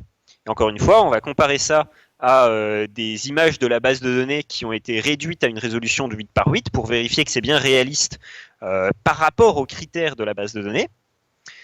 Et une fois qu'on a fait ça, on augmente la taille, jusqu'à ce qu'on en arrive à la fin, à du 1024 par 1024, où là, vous avez votre image finale totalement haute résolution. Et grâce à cette division des tâches vraiment très particulière, où vous avez vraiment divisé pour régner, vous avez dit d'abord tu fais une petite image qui est nulle, ensuite tu fais une plus grosse image qui est moins nulle, etc., etc., etc. Chaque couche va s'occuper du niveau de détail qui lui est attribué, et de cette manière-là, vous allez avoir des qualités absolument exceptionnelles dans les images qui vont sortir. L'idée, c'est vraiment de spécialiser chaque couche dans un niveau de distribution. C'est un petit peu comme si vous spécialisez chaque couche pour une fréquence particulière de votre image qui va sortir. Et ça, évidemment, ça simplifie énormément le travail du générateur comme du discriminateur. Alors, je précise pour ceux qui se poseraient la question éventuellement que non, quand on passe à la couche supérieure, les couches précédentes ne sont pas gelées. On continue de faire évoluer les paramètres dans les couches précédentes de sorte que les besoins des couches que vous rajoutez puissent être palliés éventuellement si besoin par les couches précédentes a fortiori. Donc, pardon, pas a fortiori, a posteriori. Excusez-moi. Alors, qu'est-ce qui a fait un petit peu la spécificité de ces growing GAN, en plus de cette architecture tout à fait particulière et de cet entraînement particulier, c'est qu'en réalité, pendant l'entraînement, c'est pas tout à fait ce que je vous ai décrit qui se passe, ça se passe de façon continue. C'est-à-dire que les couches, plutôt que d'apparaître brutalement, vont, entre guillemets, se rajouter linéairement au réseau. Alors, comment ça va fonctionner, ça? C'est-à-dire que quand vous allez commencer par du 4x4, vous allez avoir des petites connexions résiduelles ici, qui sont contrôlées par un paramètre alpha 1, alpha 2, etc. Donc les mêmes paramètres, vous allez les retrouver de façon inversée ici. Et ce qui va se passer, c'est que votre alpha 1 et votre alpha 2, tout ça va tous commencer à 1. Ce qui signifie que 100% des informations, après être sorties ici, vont passer par là, et 0% ici. Vous pouvez imaginer un autre paramètre 1 moins alpha 1 qui se situerait là. Et ensuite, au fur et à mesure de votre entraînement, eh bien, A1 va devenir de plus en plus bas, enfin alpha 1 va devenir de plus en plus bas, simultanément 1 moins alpha 1 va devenir de plus en plus haut, et puis au bout d'un moment, votre alpha 1 va se retrouver à 0 et vous aurez la situation que je vous ai expliquée tout à l'heure. De la même façon, une fois que alpha 1 sera complètement tombé à 0, de façon linéaire si je me souviens bien, mais peu importe, c'est du détail de toute façon, votre alpha 2 va commencer à réduire et ainsi de suite jusqu'à ce qu'on en arrive au résultat final. Donc voilà, ça c'était les growing GAN. Je vous avais prévu quelques petites images, donc voilà, vous pouvez vous rincer l'œil. Ne sont-ils pas magnifiques? Ils n'ont jamais existé. Donc voilà, j'étais sur ces images-là. Donc il y a deux éléments qui semblent encore un petit peu problématiques pour les growing GAN. On peut les voir si on regarde un petit peu attentivement. Le premier élément qui est problématique, c'est le fond. Le fond de l'image, c'est quelque chose qui a toujours posé problème aux GAN, parce que tout simplement, dans les bases de données comme Céleba, c'est trop aléatoire. Les fonds sont pratiquement toujours différents, et souvent vous allez avoir des fonds homogènes, et régulièrement, vous allez avoir une instance dans votre base de données où le fond est totalement différent et pratiquement aléatoire pour le GAN parce qu'il ne l'a jamais vu avant. Et du coup, trouver des fonds d'écran qui sont cohérents, c'est quelque chose qui pour les GAN est très difficile, et c'est pour ça qu'en général vous avez des trucs un petit peu ésotériques, vous avez juste du noir avec des petites formes, ou alors des espèces de formes avec des textures très homogènes et qui essayent juste de ressembler à quelque chose, mais en réalité ça vous évoque rien. Bah, c'est normal, c'est parce que c'est rien, il a juste essayé de faire ce qu'il pouvait, le pauvre. Et la deuxième chose, c'est la continuité de texture. Alors la continuité de texture, c'est quelque chose qui est un petit peu difficile à voir rapidement, parce que c'est quelque chose qu'on associe à l'idée de réalisme dans notre propre cerveau. Mais vu qu'on est quand même très fort pour voir ça sur les visages humains, je vous demanderai de vous intéresser au cou ici, et vous allez voir que les rides dans le cou n'ont en réalité aucun sens. Et pourquoi y a-t-il des rides dans ce cou qui n'ont aucun sens? Eh bien, c'est tout simplement que ce sont des rides qui sont appliquées au cou par continuité des cheveux qui sont ici. Voilà, donc c'est le genre de problème qui subsiste encore pour les growing GAN, mais je pense qu'on peut être d'accord pour dire que à première vue, il n'y a rien de choquant. Et donc ça a été l'un des résultats les plus poignants de 2018. Et maintenant, de nos jours, si je devais montrer à quelqu'un à quel point l'intelligence artificielle c'est bien de la façon la plus rapide et la plus impressionnante possible, eh bien je leur montrerai ces images parce que très rapidement on a tout de suite compris que quand on voit ça, le GAN c'est à quoi ressemble un visage humain. Alors, maintenant qu'on a vu ça, on va s'intéresser à trois modèles sur la même slide. Quel challenge! Donc nos trois modèles, ça va être SA-GAN, Big-GAN et S3-GAN. Alors, ces trois modèles vont plutôt se diriger vers la deuxième problématique, hein, donc la problématique P de X sachant Y, et ça va s'intéresser au big boss des bases de données, parce que bien évidemment, les premières bases de données sur lesquelles on a appliqué des GAN, c'était des trucs du style MNIST, du style Cypher 10, Cypher 100, etc. Mais déjà, on avait du mal à faire converger ça. Et maintenant qu'on avait tous ces tricks, eh on s'est rendu compte que ces bases de données ne posaient plus trop de problèmes et qu'on pouvait enfin s'atteler au plus grand. J'ai nommé ImageNet. Et donc, c'est ImageNet qui est devenu la nouvelle cible un petit peu de tous ces scientifiques. Et il se trouve que ImageNet, jusqu'à l'année dernière, était totalement inviolé. Mais c'est maintenant chose révolue. Alors, on va voir un petit peu comment. Mai 2018, SA-GAN. SA-GAN, ça veut dire quoi? Ça veut dire Self-Attention GAN. Alors, pour ceux qui ont fait un petit peu de Natural Language Processing, hein, traitement du langage naturel avec des réseaux de neurones, vous reconnaîtrez le terme Self-Attention, donc auto-attention. C'est un terme qui a été pour la première fois présenté présenté de manière très large, on va dire, par l'article de Google qui présentait les Transformers, et c'est une structure qui était excessivement efficace au fait de comprendre et de générer du texte. Alors pourquoi est-ce qu'on les utilise ici? Qu'est-ce que ça vient faire là, une structure qui est faite pour être utilisée pour du texte, alors qu'on est dans des GAN? Alors c'est ce qu'on va voir, et avant ça, je voudrais présenter, parce que peut-être tout le monde n'a pas fait de Deep NLP dans la salle, je voudrais présenter rapidement donc, ce que c'est qu'un système d'auto-attention. Alors un système d'auto-attention, ça marche comme ça. Vous allez avoir votre couche convolutive, hein, donc on peut imaginer dans le générateur, hein, on va imaginer dans le générateur. Du coup, vous avez ici, en général, cette couche convolutive va pratiquer un upsampling, c'est-à-dire qu'elle va prendre une image en entrée qui a une certaine taille et elle va sortir une image qui est plus grande.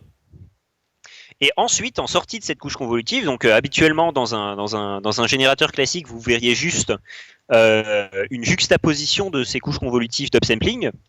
Et ici, ce qu'on va avoir, c'est ce petit module supplémentaire où vous allez avoir une couche convolutive, hein, pour CVL pour Convolutional Layer, suivi d'un softmax. Ce softmax est important, je reviens dessus dans un instant. Et ici, vous allez avoir, alors je vais simplifier, c'est pas le cas en réalité, mais je vais simplifier, vous allez avoir une multiplication terme à terme. Alors, qu'est-ce qu'on a ici? À quoi ça sert tout ce bordel? Ici, je le rappelle, vous avez une image qui est un peu plus grosse qu'ici. Et la suite, c'est probablement une autre couche convolutive qui va prendre cette image un peu plus grosse et faire une image encore plus grosse. Du coup, pour générer cette image encore plus grosse, après la couche convolutive suivante, on voudrait des informations sur notre image de taille moyenne qui nous indiquent tout simplement quels éléments de l'image de taille moyenne doivent être interprétés de certaines manières pour être agrandis de façon réaliste. Et pour trouver ces éléments, il y a plusieurs possibilités. Soit vous juxtaposez les couches convolutives, et dans ce cas-là, les seuls éléments de l'image intermédiaire que la deuxième couche convolutive va avoir pour effectuer sa décision, ça va être les éléments que le filtre de convolution va lui donner. Et donc, ce sont des éléments qui proviennent d'un voisinage relativement restreint, en termes de pixels, de l'image moyenne. Autrement dit, chaque pixel de la grosse image à la sortie de la deuxième couche va contenir des informations qui proviennent d'un certain voisinage de pixels du pixel correspondant dans l'image moyenne qui sort de la première couche. Mais le problème, c'est que des informations très utiles pour l'upsampling peuvent se situer plus loin que ça dans l'image intermédiaire. Et ça, c'est quelque chose de très important, d'autant plus important quand vous vous retrouvez dans une situation un petit peu d'exception où les pixels n'ont pas besoin et ne devraient pas s'appuyer sur leur voisinage pour que la région soit précisée. Alors ça peut arriver, hein, des endroits où littéralement le voisinage du pixel ou une partie du voisinage du pixel va donner de mauvaises indications qui vont envoyer le réseau dans la mauvaise direction. Alors a priori, ce problème un petit peu du voisinage dans les convolutions, c'est un problème qui a été pas mal étudié. Et je parlais tout au début de la présentation, si vous vous en souvenez, de transposés de convolutions dilatées. C'est le genre d'éléments qui ont été trouvés pour résoudre partiellement le problème. Donc encore une fois, j'ai pas trop le temps de rentrer là-dedans. Si vous voulez faire des recherches là-dessus, je vais répéter le terme. C'est des transpositions de convolutions dilatées. C'est assez intéressant, mais c'est pas suffisant. Et la version générale de ça, la version qui est un petit peu finie de résoudre le problème, c'est le self-attention. Alors que fait le self-attention? Concrètement, ça va vous générer, ça va vous prendre votre image de taille moyenne ici, et pour chaque pixel de cette image de taille moyenne, ça va renvoyer un nombre entre 0 et 1 qui va un petit peu vous fournir un masque de lecture, une grille de lecture de cette image, et qui, à chaque pixel de l'image, va associer un nombre entre 0 et 1 qui va constituer son importance perçue par la couche d'après. Et c'est pour ça que vous faites votre multiplication ici, pour que un petit peu chaque élément du masque vienne se superposer au pixel en question, et que ça puisse donner à la couche suivante une indication sur à quel point ce pixel ou cet élément doit être important dans le calcul de la suite. Donc ça vous permet de porter l'attention du réseau vers des pixels qui sont très éloignés du pixel de base. Ça vous permet aussi de divertir l'attention du réseau des éventuels pixels du voisinage qui seraient inintéressants. Et c'est pour ça que ça fonctionne aussi bien avec du texte, d'ailleurs. Si je reviens un petit peu sur la problématique du texte, la raison pour laquelle l'attention est si efficace avec le texte, c'est que dans une phrase en français, et dans n'importe quel langage d'ailleurs, vous allez souvent avoir des éléments de la phrase qui font référence à des éléments qui sont très éloignés dans la phrase. Et donc si vous utilisez par exemple des convolutions sur les mots pour essayer de comprendre ce que votre phrase veut dire, eh ben, une convolution aura bien du mal à déterminer à quoi se renvoie un terme qui fait référence à un sujet qui a été évoqué 4 phrases auparavant. Alors qu'un système d'attention va être capable de dire l'attention du réseau quand il étudie ce mot ne doit pas se porter sur son voisinage, mais sur ce mot-là qui se situe 3 phrases avant. Voilà. Ça, c'est le dispositif d'auto-attention. Alors c'est pas la seule chose que le self-attention GAN nous a apporté. Il nous a apporté aussi autre chose qui est une régularisation d'un type un petit peu nouveau et un petit peu particulière, et qu'on appelle la normalisation spectrale. Alors, on va en parler un petit peu de cette normalisation spectrale. Si vous vous souvenez, quand j'ai parlé de la Wasserstein-Loss, j'ai dit 2 choses. Enfin, j'ai dit beaucoup de choses, mais en particulier, j'en ai dit 2. La première chose, c'est que c'était incroyablement puissant et que ça a résolu énormément de problèmes de stabilité dans l'entraînement des GAN. Donc voilà, première chose. Donc, en gros, tout le monde veut l'utiliser, et le SA-GAN en particulier veut l'utiliser, mais la deuxième chose que j'ai dit, c'est qu'on aimerait bien, pour que ça marche de façon optimale, que notre discriminateur soit une fonction inlipsicienne. Alors, j'ai pas le temps de repartir sur les définitions de prépa, de toute façon elles sont inintéressantes dans le contexte de cette présentation. Par contre, ce que je peux vous dire sur les fonctions kalipschitziennes, qui est tout ce que vous avez besoin de savoir si vous l'avez oublié depuis la prépa, c'est tout simplement que la constante de Lipschitz K va rendre compte du degré de lissage de la fonction. Donc plus on va avoir une fonction qui est qualificienne pour un K petit, et plus notre fonction va être lisse et avoir des propriétés lisses. Voilà, c'est l'idée. Alors, avoir des fonctions lisses, de manière générale, c'est très pratique dans l'optimisation des réseaux de neurones. Donc pourquoi ça, c'est pas apparu plus tôt? Parce que évidemment, cette normalisation spectrale, je vais vous spoiler, pas besoin de garder le suspense, ce qu'elle va faire, c'est qu'elle va garantir, ou du moins encourager, une certaine constante de Lipschitz qui va être réduite par rapport à la constante de Lipschitz que l'optimiseur aurait voulu nous amener. Donc pourquoi ça n'a pas été utilisé avant? Tout simplement parce que cette normalisation est plutôt brutale. Elle a un effet qui est relativement radical sur les réseaux de neurones et ça peut, dans certains cas, poser problème au cours de la convergence. Mais ici, ça a beaucoup moins été constaté et notamment, les GAN, on avait tellement d'outils pour s'assurer que la convergence se fasse bien que finalement, ça contrait totalement les effets négatifs un petit peu de la normalisation spectrale et ça a permis de l'utiliser de façon à garantir que la constante de Lipschitz de la fonction représentée par le discriminateur soit bien ramenée vers 1, voire même, dans le cas de celle-ci, amenée à 1. Alors comment ça a fait? Alors c'est pas ce papier-là qui a inventé ce truc-là, ils ont juste décidé de l'utiliser de cette manière-là. En fait, ça vient d'un autre papier qui, lui, a démontré que comme la fonction codée par le discriminateur était un petit peu encodée par toutes ces couches convolutives, et que ces couches convolutives sont des filtres qui sont des matrices, eh ben, on va essayer de démontrer quelles doivent être les propriétés de ces matrices, de telle sorte que la fonction qui est encodée par ces matrices soit une fonction lipschitzienne. Et ce qu'ils ont trouvé, c'est que il suffit que la norme du spectre de ces matrices soit égale à 1.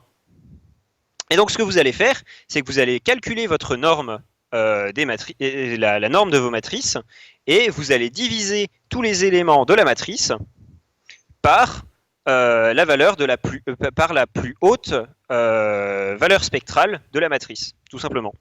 Alors ça, il faut savoir que, je vous le donne comme ça, petit tip en passant, vous pouvez aussi appliquer ça à des couches denses.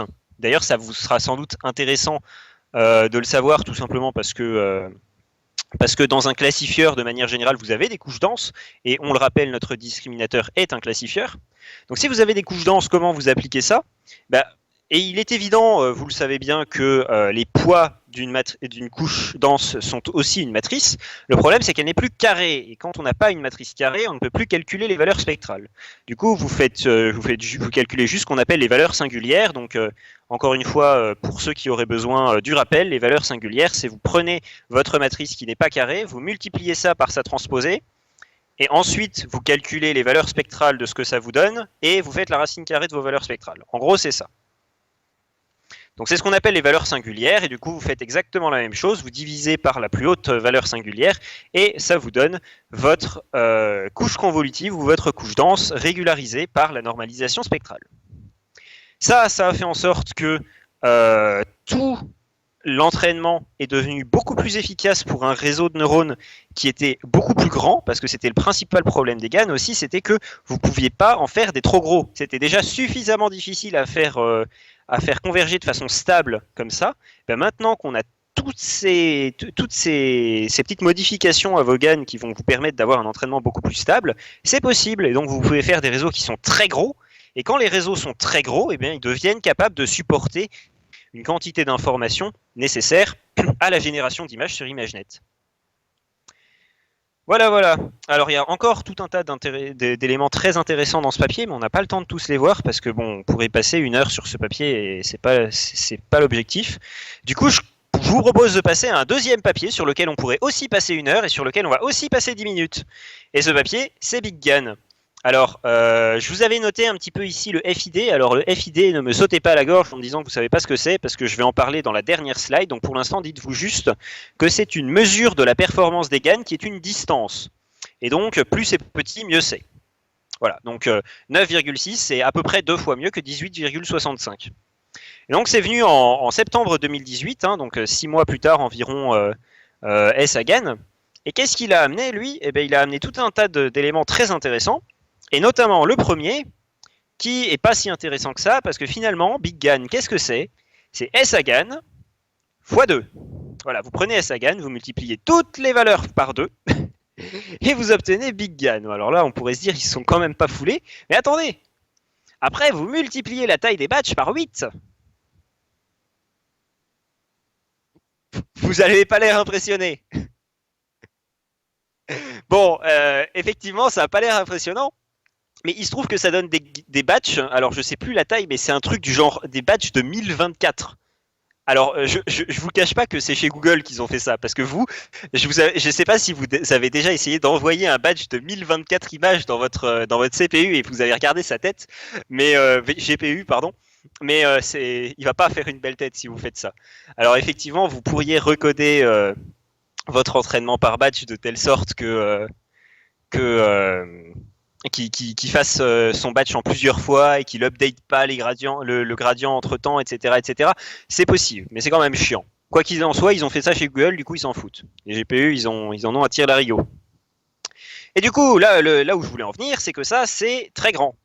Et c'est quelque chose qu'on pouvait pas faire avant. Encore une fois, on revient toujours là-dessus. Si on faisait des réseaux aussi grands, ben ça marchait juste pas parce que c'était trop instable. Et donc en gros, eux, ils ont regardé S. Hagan et puis ils se sont dit, bah finalement, ils ont vu un peu trop petit. On utilise tellement de trucs avec leur normalisation et tout, il y a moyen de faire beaucoup plus. Et du coup, ils ont juste multiplié tout par beaucoup. Et ils se sont rendus compte, notamment, qu'augmenter cette taille de batch, eh ben, je vous parlais tout à l'heure de la variance dans les batchs. Et je vous disais que cette variance, elle était vraiment problématique. Eh ben, si vous augmentez la taille de vos batchs, si vous envoyez des batchs de 1024, eh ben, tout de suite, la probabilité que vous ayez un batch problématique, elle chute énormément. Et du coup, ça a l'air de rien, mais ça fait beaucoup. Bon, n'empêche, ça fait peut-être beaucoup, mais c'est toujours pas très impressionnant. Et je vous ai dit qu'on pourrait aussi parler de ce papier pendant 1 heure. Du coup, vous attendez probablement la suite, hein, la deuxième partie, là, la deuxième moitié. Et j'ai dû choisir, hein, je vais être honnête, j'ai dû choisir parce qu'il y a beaucoup d'éléments très intéressants dans ce papier. Mais j'ai choisi ceci. Alors, donc, je vous avais dit, si vous vous souvenez, que ce qu'on envoyait dans le générateur pour générer des images, c'était un vecteur aléatoire. Et que ce vecteur aléatoire, il était échantillonné à partir d'une distribution gaussienne. J'ai dû le dire à peu près 3 ou 4 fois depuis le début de la présentation. Vous devez en avoir absolument marre que je le répète. Et bah du coup, eux, ce qu'ils se sont dit, c'est que certes, on va entraîner ça de cette manière-là, mais après, une fois qu'on a entraîné ça de cette façon-là, ben, pendant le test, ce qui va se passer, c'est que, en théorie, pendant son entraînement, ce qu'il a le moins vu, c'est les éléments de la queue, hein, dans les deux sens, hein, la queue ici et la queue là. Du coup, ce qu'on va faire, c'est que quand on teste notre réseau pour avoir des images qui sont de meilleure qualité, eh ben, on va juste considérer une partie de cette distribution, c'est-à-dire que toutes les valeurs qui tombent là ou là, ben on va les retirer aléatoirement encore et encore et encore jusqu'à ce que ça tombe dans ce domaine ici. Et ça, c'est ce qui s'appelle le truncation trick, aussi appelé en français de façon tout à fait magnifique l'astuce de la troncature. Vive la langue de Molière. Et ben, quand vous essayez ça, ça vous donne des résultats tout à fait intéressants, en fait. Et c'est le principal aspect de l'analyse de leur article, c'est comment utiliser l'astuce de la troncature de façon efficace, en fait. Parce que si on analyse un petit peu ce qui se passe, ça va nous donner des éléments qui sont plus proches de la moyenne. Autrement dit, des éléments qu'à l'entraînement, le réseau a beaucoup vus. Ce qui signifie que le générateur va nous donner des résultats qui sont beaucoup plus intéressants en termes de qualité. Qualité plus, bien. Par contre, on va avoir moins d'éléments qui sont plus rares. Ce qui signifie, ça s'applique à tous les éléments de votre vecteur latent, hein, je répète bien. Donc tous les éléments du vecteur latent, on ne sait pas quelle est l'influence de chaque élément du vecteur latent, mais on se doute que chaque élément va avoir un petit truc, va apporter son petit machin.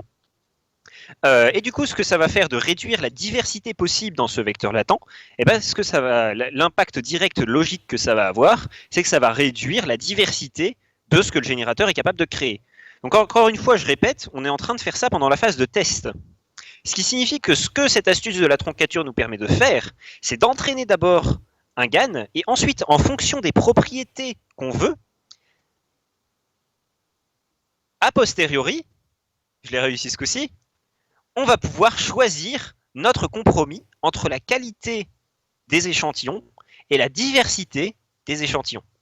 Et ça, c'est quand même trop fort, parce que ça veut dire que vous pouvez avoir un échantillon extrêmement réaliste si vous le voulez, et si vous en voulez plus, eh ben vous allez sacrifier un petit peu de votre réalisme pour ça. Et du coup, vous pouvez faire tout ça avec les mêmes paramètres dans votre réseau, pas besoin de le réentraîner, vous pouvez avoir un côté de l'échelle ou l'autre de façon très simple. Alors le problème de ça, j'ai dit on pourrait parler de ce papier pendant 1 heure, mais je vais vous la faire courte. En gros, le problème de ça, c'est que vous changez de toute évidence la distribution de votre vecteur. Or, le générateur a appris à transformer cette distribution particulière en la distribution des images réalistes.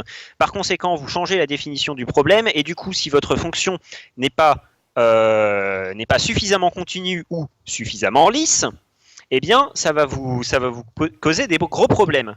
Parce que je vous ai dit que la fonction qu'on voulait qu'il soit un Lipschitzienne, eh ben, c'était la fonction du discriminateur pour satisfaire la condition demandée par la Wasserstein-Luss. Du coup, ce qu'ils ont fait, c'est qu'ils ont aussi appliqué ça dans le générateur pour lisser aussi le générateur de sorte que ce soit plus continu et que quand on lui donne une distribution à laquelle il n'a pas pensé, eh ben, ils ne se mettent pas à faire des grosses saturations partout, parce que c'est ce qui se passe, ça fait des gros pixels jaunes et des gros pixels bleus et des gros pixels cyan partout sur l'image, et c'est dégueulasse quand c'est pas correctement régularisé.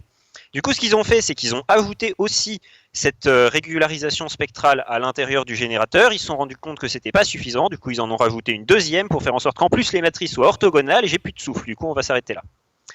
Bon, ça, c'était Big GAN. Et Big GAN, ils étaient trop contents. Et ils avaient sorti leurs gros articles vachement balèzes, pratiquement aussi balèzes que leur batch. Et ça, c'était en septembre 2018. Et puis là, il y a ce petit troll de S3 GAN qui est arrivé en mars 2019, donc pas si longtemps après.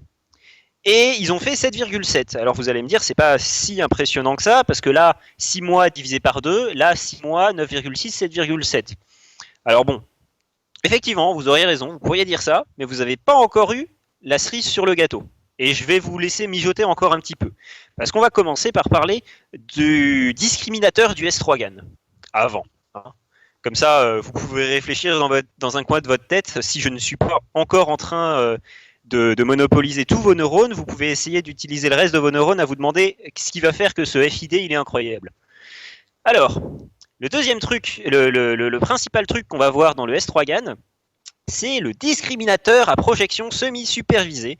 Alors, ça fait fureur en soirée, ce genre de terme. Hein. C'est comme quand vous faites les auto-encodeurs et que les auto-encodeurs variationnels et que vous parlez de désintrication des attributs dans l'espace latent des auto-encodeurs variationnels. C'est incroyable. Ben là, c'est pareil. C'est le discriminateur à projection semi-supervisée. Donc, on va en parler un petit peu de ce discriminateur. Alors, comment ça marche?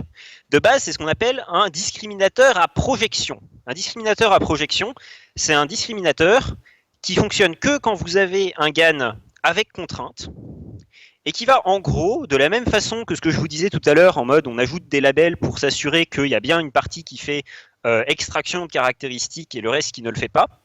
Et ben, en gros, l'idée, ça va être que vous allez prendre une première partie ici, celle dans laquelle j'ai écrit discriminateur à projection semi-supervisée. Et vous allez demander à cette première partie de faire un petit peu une extraction de caractéristiques. Pourquoi? Parce que ce qui sort de là, vous allez le séparer en 2 canaux qui vont être aussi chacun un réseau de neurones. Le premier canal, vous allez lui donner la classe, vous allez lui donner un accès à la classe qui était attendue pour l'image que vous avez envoyée dedans. Et le deuxième, vous n'allez pas lui donner. Et les deux, vous allez leur demander est-ce que c'est réel ou est-ce que c'est généré. Ensuite, vous allez rajouter un petit réseau de neurones pour la forme parce qu'on n'a jamais assez de réseaux de neurones dans la vie. Et vous allez lui demander de faire un petit peu la somme de ces deux informations et de décider, de prendre la décision finale, est-ce que c'est réel ou est-ce que c'est généré.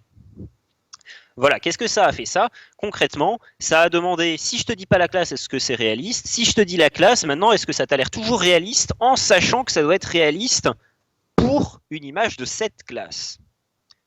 Voilà, pour l'instant, ça n'a pas dû encore, vous avez pas dû trouver ça incroyable. En réalité, si vous allez lire l'article qui a pour la première fois introduit le discriminateur à projection, qui n'était pas du tout celui-là, hein, c'est un peu plus vieux que ça.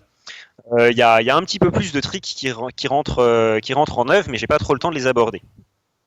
En tout cas, quoi qu'il arrive, là, l'objectif, c'est de dire à cette partie-là tu fais de l'extraction de caractéristiques, et aux parties d'après, vous utilisez les caractéristiques extraites, plus quelques informations supplémentaires, le cas échéant, pour me dire si c'est une image réaliste ou non. Donc ça, c'est la même chose que ce qu'on avait vu pour l'ajout des labels, c'est une espèce de régularisation structurelle. Mais alors, l'intéressant, c'est comment est-ce qu'on va lui donner la classe? Parce que là, du coup, ce qu'on fait, c'est qu'à chaque fois, on lui donne une image, mais il faut aussi lui donner la classe. Alors vous allez me dire, bah, la classe, c'est facile. C'est la classe, c'est la contrainte qu'on a donnée à notre générateur quand il a fait le truc, et si ça vient de la base de données, bah, on lui donne la classe qui est donnée dans la base de données. Sauf qu'en fait, ce que je vous ai pas dit depuis le début, c'est qu'il y a ce semi-supervisé qui vous a probablement mis sur la piste, mais ce qu'on a fait, c'est qu'on n'a pas donné tous les labels, sinon ce serait trop facile. Eh ben oui, parce que du coup, ce qu'on a fait, c'est qu'on leur a donné juste une partie des labels d'ImageNet.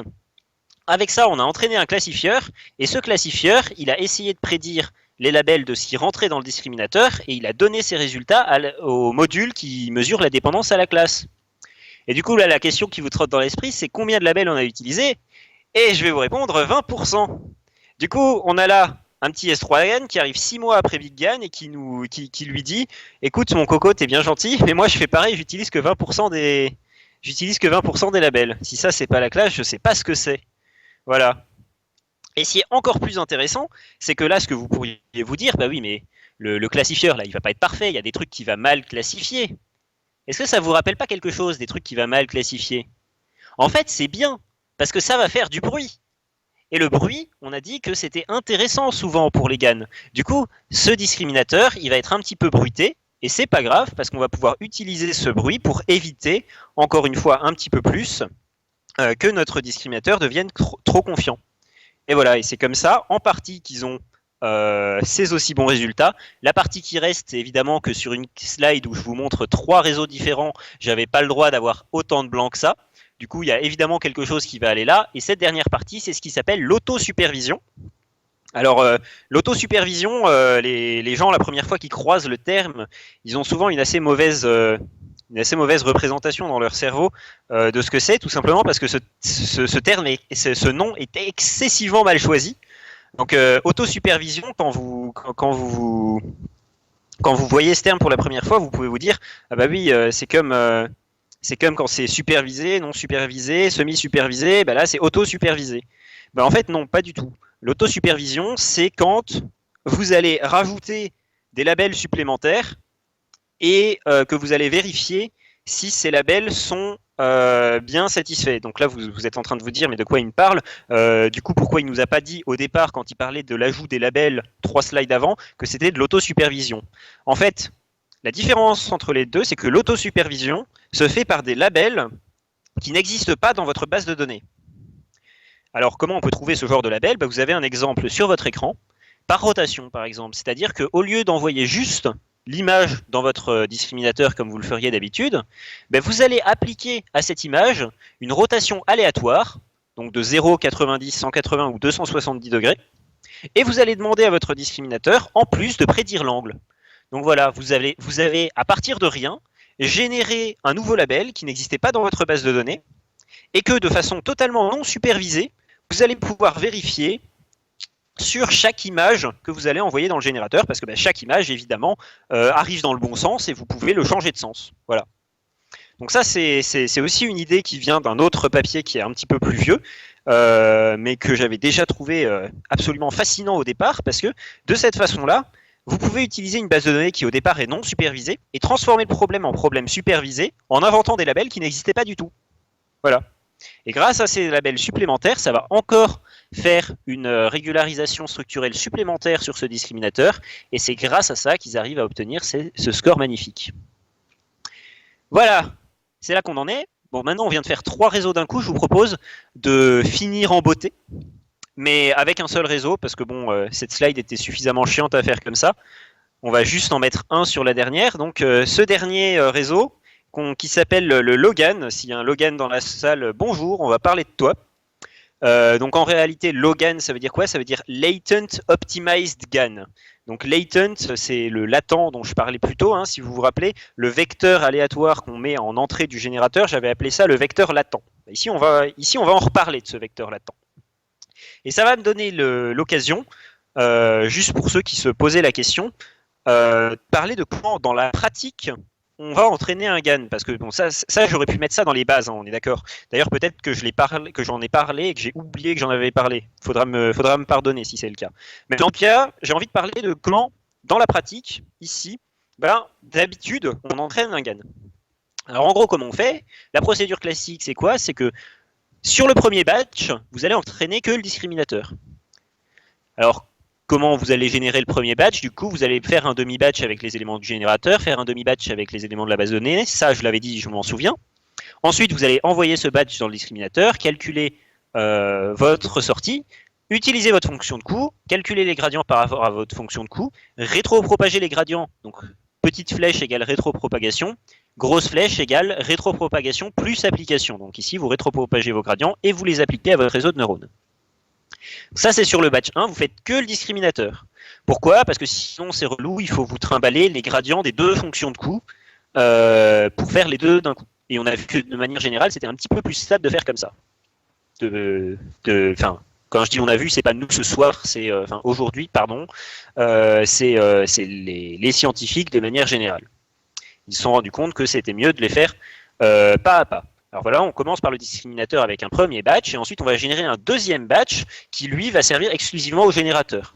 Et du coup, ce qu'on va faire, c'est qu'on va prendre un batch entier d'ici, ce coup-ci évidemment on se fiche de la base de données, on prend un batch entier de vecteurs aléatoires, on envoie tout ça dans le générateur, dans le discriminateur, et cette fois-ci on rétropropage partout, sauf qu'ici on fait que rétropropager, on n'applique pas, et ici on rétropropage et on applique.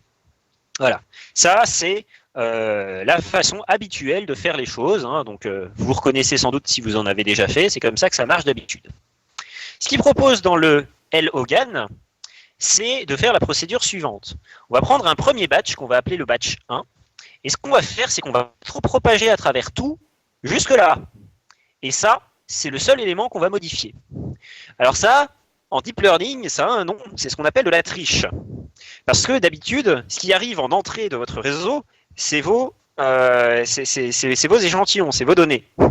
Et du coup, optimiser vos données avec les gradients, c'est un petit peu comme si votre supérieur hiérarchique vous donnait son cahier des charges, et puis vous, au lieu de trouver la solution optimale au cahier des charges, vous optimisez le cahier des charges pour trouver une meilleure solution. Ça, dans la réalité, ça marche pas, je suis désolé. Là, comme en fait, on parle d'un truc qui est aléatoire à la base, on peut se permettre ce genre de choses. Et qu'est-ce que ça va faire? Si vous y réfléchissez 2 secondes, c'est comme si ici, vous aviez un nouveau réseau de neurones qui est très très simple, ou un nouveau joueur dans votre jeu, c'est un troisième joueur en fait, ça devient un troisième joueur, ce vecteur. Et j'ai pas précisé quelle fonction de coût on rétropropageait. Autrement dit, j'ai pas précisé pour qui joue ce troisième joueur. Ce troisième joueur, il va jouer pour le générateur. C'est-à-dire que ce que vous allez faire avant toute chose, c'est optimiser le vecteur aléatoire de telle sorte que les gradients qui sont renvoyés dans le générateur soient meilleurs. Oui, parce que avec tous ces tricks, si vous regardez, on a beaucoup pouponné notre discriminateur, il est maintenant vraiment fort, mais il y a toujours le problème de base, dont j'ai pas reparlé, qui est le problème de l'équilibre entre le discriminateur et le générateur. Et ça va faire en sorte que les éléments qu'on envoie dans le générateur soient optimisés de telle sorte qu'ils donnent au mieux les meilleurs gradients possibles pour que le générateur apprenne des choses intéressantes. Voilà. C'est à ça que ça sert. Alors en gros, les gens qui ont fait ça démontrent que c'est équivalent à utiliser une méthode d'optimisation du deuxième ordre sur le générateur, ce qui est en pratique est pratiquement impossible à mettre en place si vous voulez calculer l'optimisateur pour le deuxième ordre, parce que si vous avez de nos jours 1 million de paramètres, c'est facile, on fait ça en un claquement de doigts. Du coup, si vous avez 1 million de paramètres dans votre générateur, vous allez avoir des problèmes pour calculer la SIN de ce truc. J'ai pas envie de vous faire 1 million fois 1 million de têtes, ça fait 10 puissance 12, c'est beaucoup trop. Par contre, si vous pouvez l'approximer de façon intéressante, là c'est cool. Et si vous voulez juste calculer le gradient de ce truc-là, le gradient de ce truc-là, en général, vous avez des espaces latents qui font à peu près 64 ou 128. Ça coûte vraiment rien. Et donc voilà, ça j'avais dit que c'était le batch 1. Et du coup, quand vous avez amélioré votre espace latent, et ben vous changez votre espace latent, vous repropagez dans ce sens-là, ça vous donne votre batch que j'ai appelé 1', et après vous pouvez faire votre update normal. Alors il se trouve que ça c'est suffisamment, d'après les auteurs de l'article, c'est suffisamment stable pour que vous puissiez rétropropager les deux gradients des deux fonctions de coût en même temps et que vous mettiez à jour le discriminateur et le générateur en même temps.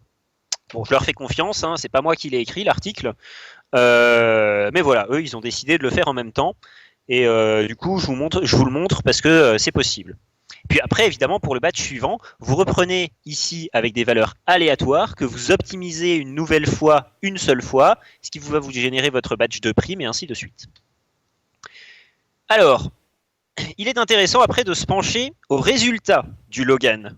Et ça va me donner l'occasion de vous parler un petit peu des métriques. Parce que trouver des métriques qui sont efficaces pour Logan, c'est pas quelque chose de facile. Je ne sais pas si vous vous êtes déjà posé la question, comment on fait pour trouver une métrique qui est efficace pour un GAN. Mais en gros, votre métrique, pour qu'elle soit bien, elle doit rendre compte de deux choses. La diversité des images et le réalisme des images. Autrement dit, diversité, qualité. C'est les deux parties du compromis qu'on avait vu tout à l'heure. Et bien du coup, ce dont vous allez avoir besoin, c'est de métriques qui rendent compte à la fois de la diversité et de la qualité. Et déjà, de base, si je vous demande une métrique de la qualité d'une image, et ben si vous connaissez une bonne métrique pour ça, vous êtes trop fort, parce que nous, quand on travaille sur les GAN, on n'en connaît pas, donc on utilise des trucs qui sont à peu près moyens et qui fonctionnent plus ou moins, mais qui sont beaucoup moins bons qu'une métrique de qualité qui serait donnée par l'œil humain, par exemple. Tout ce que je viens de vous dire ne vous explique absolument pas le graphique qui était affiché pendant que je parlais, donc je vais peut-être m'y intéresser un petit peu. Alors, ce graphique vous montre deux axes, le FID sur le premier axe et ce qui est derrière la barre grise sur le deuxième. On va attendre qu'elle daigne s'en aller. Inception Score. Voilà, donc ça, ces deux éléments-là, FID et Inception Score, qu'on appelle en général IS, hein, ce sont les deux métriques qui ont été trouvées pour rendre compte un petit peu de ces deux éléments, de la diversité et de la qualité. Alors, n'allez pas vous dire que l'un des deux c'est la qualité et l'autre c'est la diversité. Non, les deux essayent de faire les deux choses.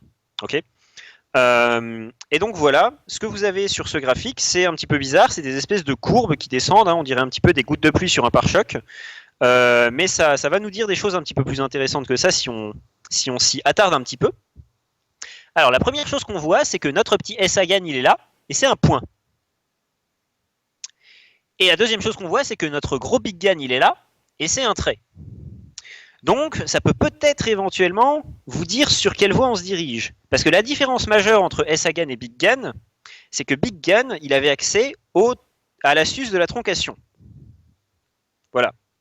Et du coup, ce que ça veut dire, c'est que pour Big GAN, on pouvait faire cette espèce de fine-tuning après l'entraînement que je vous avais présenté. Et c'est comme ça qu'on va obtenir cette courbe. En fait, pour tous ces réseaux qui ont été faits par la suite, et pour Logan aussi, ce qu'ils ont fait, c'est juste qu'ils ont appliqué l'astuce de la troncation à leur réseau, et ils ont regardé comment le FID évoluait par rapport à l'Inception Score quand il réduisait finalement l'espace possible des échantillons, l'espace d'échantillonnage possible pour leur vecteur latent. Et donc ça leur a permis de tracer ces courbes, et notamment le résultat qu'ils donnent pour leur réseau, c'est celui-ci ici, donc c'est un FID dans les 3, quelque chose. Si vous vous souvenez des FID qu'on obtenait il y a 2 slides, c'est 2 fois meilleur que le meilleur, donc c'est très très très impressionnant. Je vous l'avais dit, hein, les GAN ça n'arrête pas. Ça à propos, je l'ai pas mentionné, mais le Hello GAN, j'ai pas dit quand il était sorti, mais il est sorti lundi dernier, pas cette semaine, mais la semaine d'avant. Donc c'est du tout neuf, c'est du tout frais, ça vient de sortir. Et donc voilà, on a notre FID et notre Inception Score, et on a une espèce de compromis entre le FID et l'Inception Score qui nous rappelle le compromis qu'on avait fait entre diversité et qualité. Alors n'allez pas croire que du coup que c'est un compromis entre diversité et qualité, je trouve que c'est un point qui est particulièrement mal expliqué dans leur article. Ils reviennent pas trop là-dessus, du fait que ce compromis finalement n'a pas vraiment de signification interprétable. C'est juste, ça montre juste l'évolution d'une métrique par rapport à une autre et point final. Du coup, ce sur quoi je voulais un petit peu clore cette présentation, c'est l'explication de ce qu'est la FID et ce qu'est l'Inception Score, parce que finalement, c'est des métriques qui sont assez intéressantes dans leur construction, même si elles sont aussi imparfaites que possible. Et donc, on va voir ça tout de suite. Alors, on va commencer par l'Inception Score, donc IS. Inception Score, comment ça marche? Vous allez prendre un réseau de neurones qui s'appelle Inception V3, qui a été créé par Google. Et d'ailleurs, c'est la raison pour laquelle on utilise Inception. Hein. On aurait pu utiliser d'autres réseaux de neurones pour faire cette tâche, mais comme c'est Google qui publie les articles sur les GAN, ils utilisent leur propre réseau de neurones pour calculer la métrique, ce qui signifie que maintenant, dès que tu veux faire un article sur les GAN et que tu veux te comparer à un GAN qui existe déjà, tu es obligé d'utiliser les réseaux de Google pour calculer tes propres métriques, ce qui est incroyable. Je trouve que c'est un coup marketing exceptionnel. Enfin bref, ce que vous allez faire, c'est que vous allez prendre votre image générée, vous allez l'envoyer dans Inception, et Inception, c'est un classifieur. Donc ce qu'il va vous donner, c'est une classe finalement. Ensuite, vous allez regarder votre vecteur de sortie. Donc après le softmax, ça va donner quelque chose comme ça, où pour chaque classe, vous allez avoir une valeur donnée. Et là, qu'est-ce que j'ai fait? J'ai marqué Y, donc Y c'est la classe, et P de Y sachant X, donc la probabilité que notre image X appartienne finalement à la classe Y. Voilà, donc ça va nous donner quelque chose comme ça, et si cette image est très clairement d'une classe en particulier, eh bien, ça va vouloir dire qu'on devrait avoir quelque chose qui est très proche d'un Dirac et que des zéros. Voilà, un Dirac à 1. Ça, c'est le cas idéal. Alors ensuite, qu'est-ce qu'on va faire d'autre? On va utiliser plein d'images générées, on va faire un gros paquet, on va tout envoyer dans Inception, et on va regarder, on va faire la somme de tous ces trucs-là. Donc la somme de tous les P de Y sachant X sur les X, ça donne P de Y. Donc voilà, on va mettre P de Y par rapport à Y. Et là, encore une fois, si les données générées appartiennent de manière équitable à toutes les classes qui étaient disponibles, ça devrait nous donner quelque chose comme ça, où on a une répartition homogène. Et ça, c'est les deux éléments dont on avait besoin. Parce que ça, c'est la qualité de l'image. En gros, là, ce que vous faites comme présupposition, c'est que plus une image a une bonne qualité, et plus elle sera facile à reconnaître par un classifieur. Je vous avais dit que c'était très imparfait, hein, les métriques, les présuppositions que ça fait, c'est assez terrible, mais bon, on n'a que ça. Donc vous allez présupposer que plus une image est réaliste, et plus il est facile de trouver sa classe avec un classifieur. Donc voilà, ça va vous donner ça. Et ensuite, vous allez prendre ça et vous allez calculer la diversité en vérifiant que les classes de toutes les données générées sont à peu près homogènes. Du coup, comment est-ce qu'on fait pour vérifier ça, hein, que la première, elle est plutôt un Dirac et la deuxième, elle est plutôt homogène? Et ben, on va encore faire une grosse présupposition qui est dégueulasse, si vous me demandez mon avis. C'est ceci. Alors, l'Inception Score, la formule, c'est ça. On va regarder un petit peu ce que c'est. Alors, c'est l'exponentielle d'un truc. Cette exponentielle, c'est juste pour mettre ça sur une échelle logarithmique. On n'a qu'à l'ignorer pour l'instant. Vous pouvez l'ignorer dans l'interprétation, on s'en fout. Donc l'exponentielle de l'espérance de x. Alors l'espérance de x, on en a parlé en début de présentation. C'est juste histoire de dire que c'est prenable de façon théorique et ça va nous donner un réseau parfait si c'est correctement satisfait. Donc pareil, on peut l'ignorer dans le cas pratique d'une base de données. Et donc ça, c'est quoi? Ça, c'est ce qu'on appelle la Kullback-Leibler divergence. Donc la divergence de Kullback-Leibler.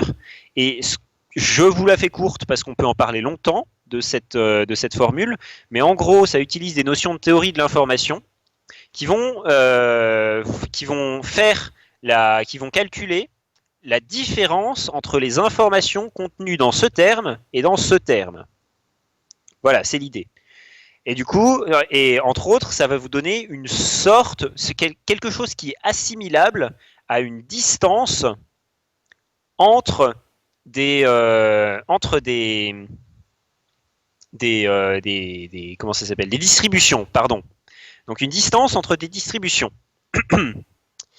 Si vous regardez les distributions qu'on a mis dedans, on avait P de Y sachant X, c'est ça, et on a mis P de Y, c'est ça.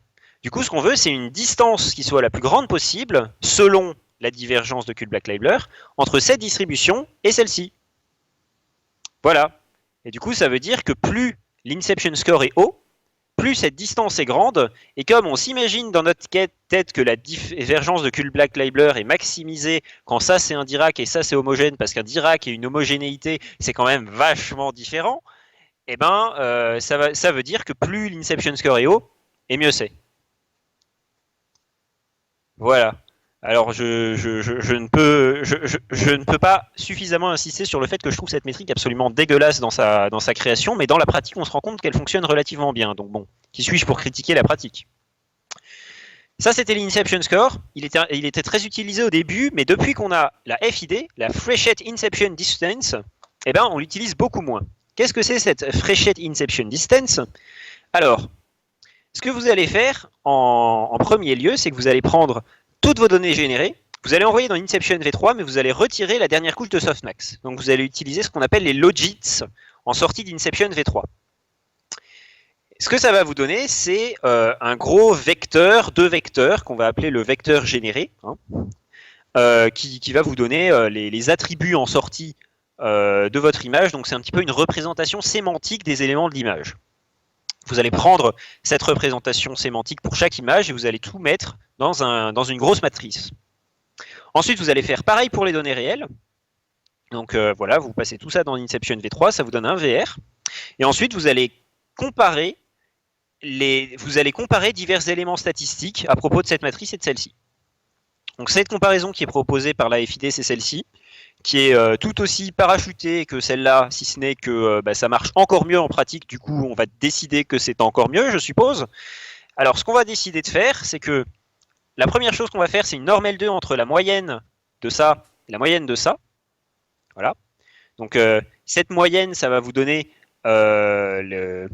l'écart entre les moyennes, d'une certaine façon. Et l'écart entre les moyennes, c'est un petit peu une façon de donner la qualité. Parce qu'on peut se dire que dans l'espace sémantique, si la qualité de ça est équivalente à la qualité de ça, alors peut-être que les moyennes sont équivalentes. Et ensuite, on va utiliser la trace des matrices de covariance. Donc ici, c'est les matrices de covariance. On va faire une espèce de distance parce qu'on veut une distance au total. Donc il faut faire une distance plus une autre distance. Donc ça, on veut que ce soit une distance. Et pour que ce soit une distance correcte, on va utiliser la matrice de covariance de R plus la matrice de covariance de G, moins 2 fois la multiplication des matrices de covariance, le tout à la racine carrée. Et on va prendre la trace de tout ça. Et ça, donc, ça va travailler sur les covariances. Autrement dit, si vous voulez faire la version très intuitive et très raccourcie de ça, ça va travailler sur les variances, c'est-à-dire les écarts à la moyenne. Et les écarts à la moyenne, la façon dont les échantillons s'écartent de ce qu'on a d'habitude, c'est tout simplement la diversité. Donc vous avez une espèce de terme qui parle un petit peu de qualité et une espèce de terme qui parle un peu de diversité. Et dans la pratique, ça marche. Donc là où ça, on veut que ce soit le plus grand possible parce que c'est un score. Ça, on veut que ce soit le plus petit possible parce que c'est une distance. Voilà. C'est comme ça que c'est fait. Alors, la principale chose qu'on constate entre ces deux trucs-là, c'est que ici, on a besoin qu'il y ait des classes. Donc ça ne va marcher que dans le cas où on a plusieurs classes qui sont données en même temps par le générateur. Et ça, il n'y a pas besoin. Et c'est la raison principale pour laquelle la FID est très souvent utilisée ces derniers temps. Parce que quand vous faites une problématique sous contrainte, vous allez donner une classe à votre générateur, et donc le générateur va commencer à mettre en sortie tout le temps la même classe. Du coup, ici, vous allez forcément avoir un Dirac, parce que en réalité, les autres classes ne sont même pas définies. Et du coup, ça veut dire que quand vous utilisez un GAN avec contrainte, le IS, il n'est pas vraiment défini. Techniquement, il pourrait l'être, parce que vous pourriez définir des espèces de variations intra-classes, mais dans les faits, ça ne fonctionne pas très bien. Du coup, c'est pour ça que vous allez avoir en général des changements très brutaux de FID et de IS, et notamment de IS, quand vous allez utiliser un petit peu cette astuce de la troncature, parce que cette astuce de la troncature, ça va réduire cette espèce de variation intraclasse que vous aviez avant. Et comme vous réduisez cette information intraclasse, vous perdez cette espèce de structure en classe virtuelle que vous aviez instituée. Et du coup, cette formule qui déjà à la base ne voulait pas dire grand-chose, elle veut encore plus pas dire grand-chose, et du coup, ça ne veut plus rien dire, et ça devient... Et l'effet qu'on constate en pratique, c'est que ça baisse. Voilà, bon, tout ça pour dire, parce que bon, j'ai beaucoup parlé de tout ça, mais j'ai toujours pas dit comment est-ce qu'on interprétait ce graphique. Plus la courbe elle est vers ce coin-là, mieux c'est, parce que ce coin-là, c'est l'endroit où FID est bas et Inception Score est haut. Voilà, du coup, Logan, il est là, et c'est le meilleur. Sur ce, j'ai beaucoup parlé, je sais absolument pas où on en est dans les temps, mais si vous avez des questions, c'est le moment. J'ai dit beaucoup de choses, donc c'est à vous. C'est lorsqu'on définit les différents coûts pour les deux réseaux de neurones. J'ai pas très bien Oui. compris à quoi correspondait l'espérance en question. Ah, C'est quoi ok. le calcul à faire pour calculer Alors, cette je vais espérance en revenir fait? dessus. Parce que c'est vrai que c'est quelque chose dont j'ai pas parlé et c'est quelque chose qu'on peut très légitimement se demander parce qu'en général, quand on voit des fonctions de coût, on est bien d'accord qu'on voit pas ça avec des espérances, hein. En général, on a notre cross-entropie et puis voilà, hein. Donc, d'où viennent ces espérances? Ben, en fait, c'est juste une façon de rendre les choses un petit peu plus théoriquement rigoureuses parce que ce que veut votre fonction de coût en réalité, ça n'est ce que vous voudriez en théorie avoir, c'est une fonction de coût qui prenne en compte toutes les données possiblement imaginables dans la réalité, et pas seulement les données qui sont présentes dans votre base de données d'entraînement et dans votre base de données de test. Et donc ce que veulent dire les articles quand ils utilisent ce genre de formulation, c'est que si on trouve un générateur et un discriminateur qui vont satisfaire cette fonction de coût, qui est définie sur la totalité des images possibles qui respectent cette distribution et la totalité des vecteurs aléatoires possibles qui respectent cette distribution, eh bien, dans ce cas, si notre fonction de coût est satisfaite, eh bien, on a les entre guillemets réseaux parfaits qui correspondent à la résolution de notre problème. Donc, en gros, ça va vous permettre de faire finalement une sommation sur la totalité des données imaginables. On choisit de genre, gérer les problèmes pendant l'entraînement, où on pourrait pas, je sais pas, Mhm. se servir d'un autre réseau de neurones ou un autre système comme ça qui monitore automatiquement pour régler un peu de façon à ce que ça reste équilibré. Alors, c'est pas une mauvaise idée, mais en général, on va pas avoir tendance à faire ça de cette façon-là. Alors pourquoi? Parce qu'on a déjà quelque chose qui est instable avec deux réseaux de neurones. Je pense que rajouter un troisième réseau de neurones dans l'équation euh, augmenterait encore plus l'instabilité du système, puisque vous auriez un réseau de neurones qui va lutter contre les deux autres de façon à entraîner les hyperparamètres. Et je le rappelle, le problème initial de l'instabilité vient du fait que la fonction de coût de notre générateur, c'est un réseau de neurones. Donc si vous faites en sorte que les architectures même de ces deux réseaux de neurones dépendent de réseaux de neurones, et que des éléments qui ont une telle importance dans la fonction de coût que, par exemple, le learning rate, vont aussi dépendre d'un autre réseau de neurones, ça va encore plus augmenter l'instabilité de votre truc. Et c'est la raison d'ailleurs pour laquelle, la plupart du temps, on ne voit pas de cas en deep learning où on choisit les hyperparamètres d'un réseau de neurones à l'aide d'un autre réseau de neurones. Alors, ça c'est fait, hein, me faites pas dire ce que j'ai pas dit. Mais de manière générale, c'est difficile à appliquer, tout simplement parce que ça donne des entraînements qui, pour être stables, doivent être beaucoup trop longs. Mais du coup, la question qui légitimement pourrait vous venir, c'est pourquoi est-ce qu'on n'utilise pas une méthode qui ne soit pas un réseau de neurones pour essayer d'optimiser tout ça? Et effectivement, c'est ce qu'on appelle l'utilisation de méta-heuristiques. Donc, ce que vous pouvez utiliser, par exemple, pour choisir ces hyperparamètres, ce serait par exemple un algorithme génétique. Pourquoi pas?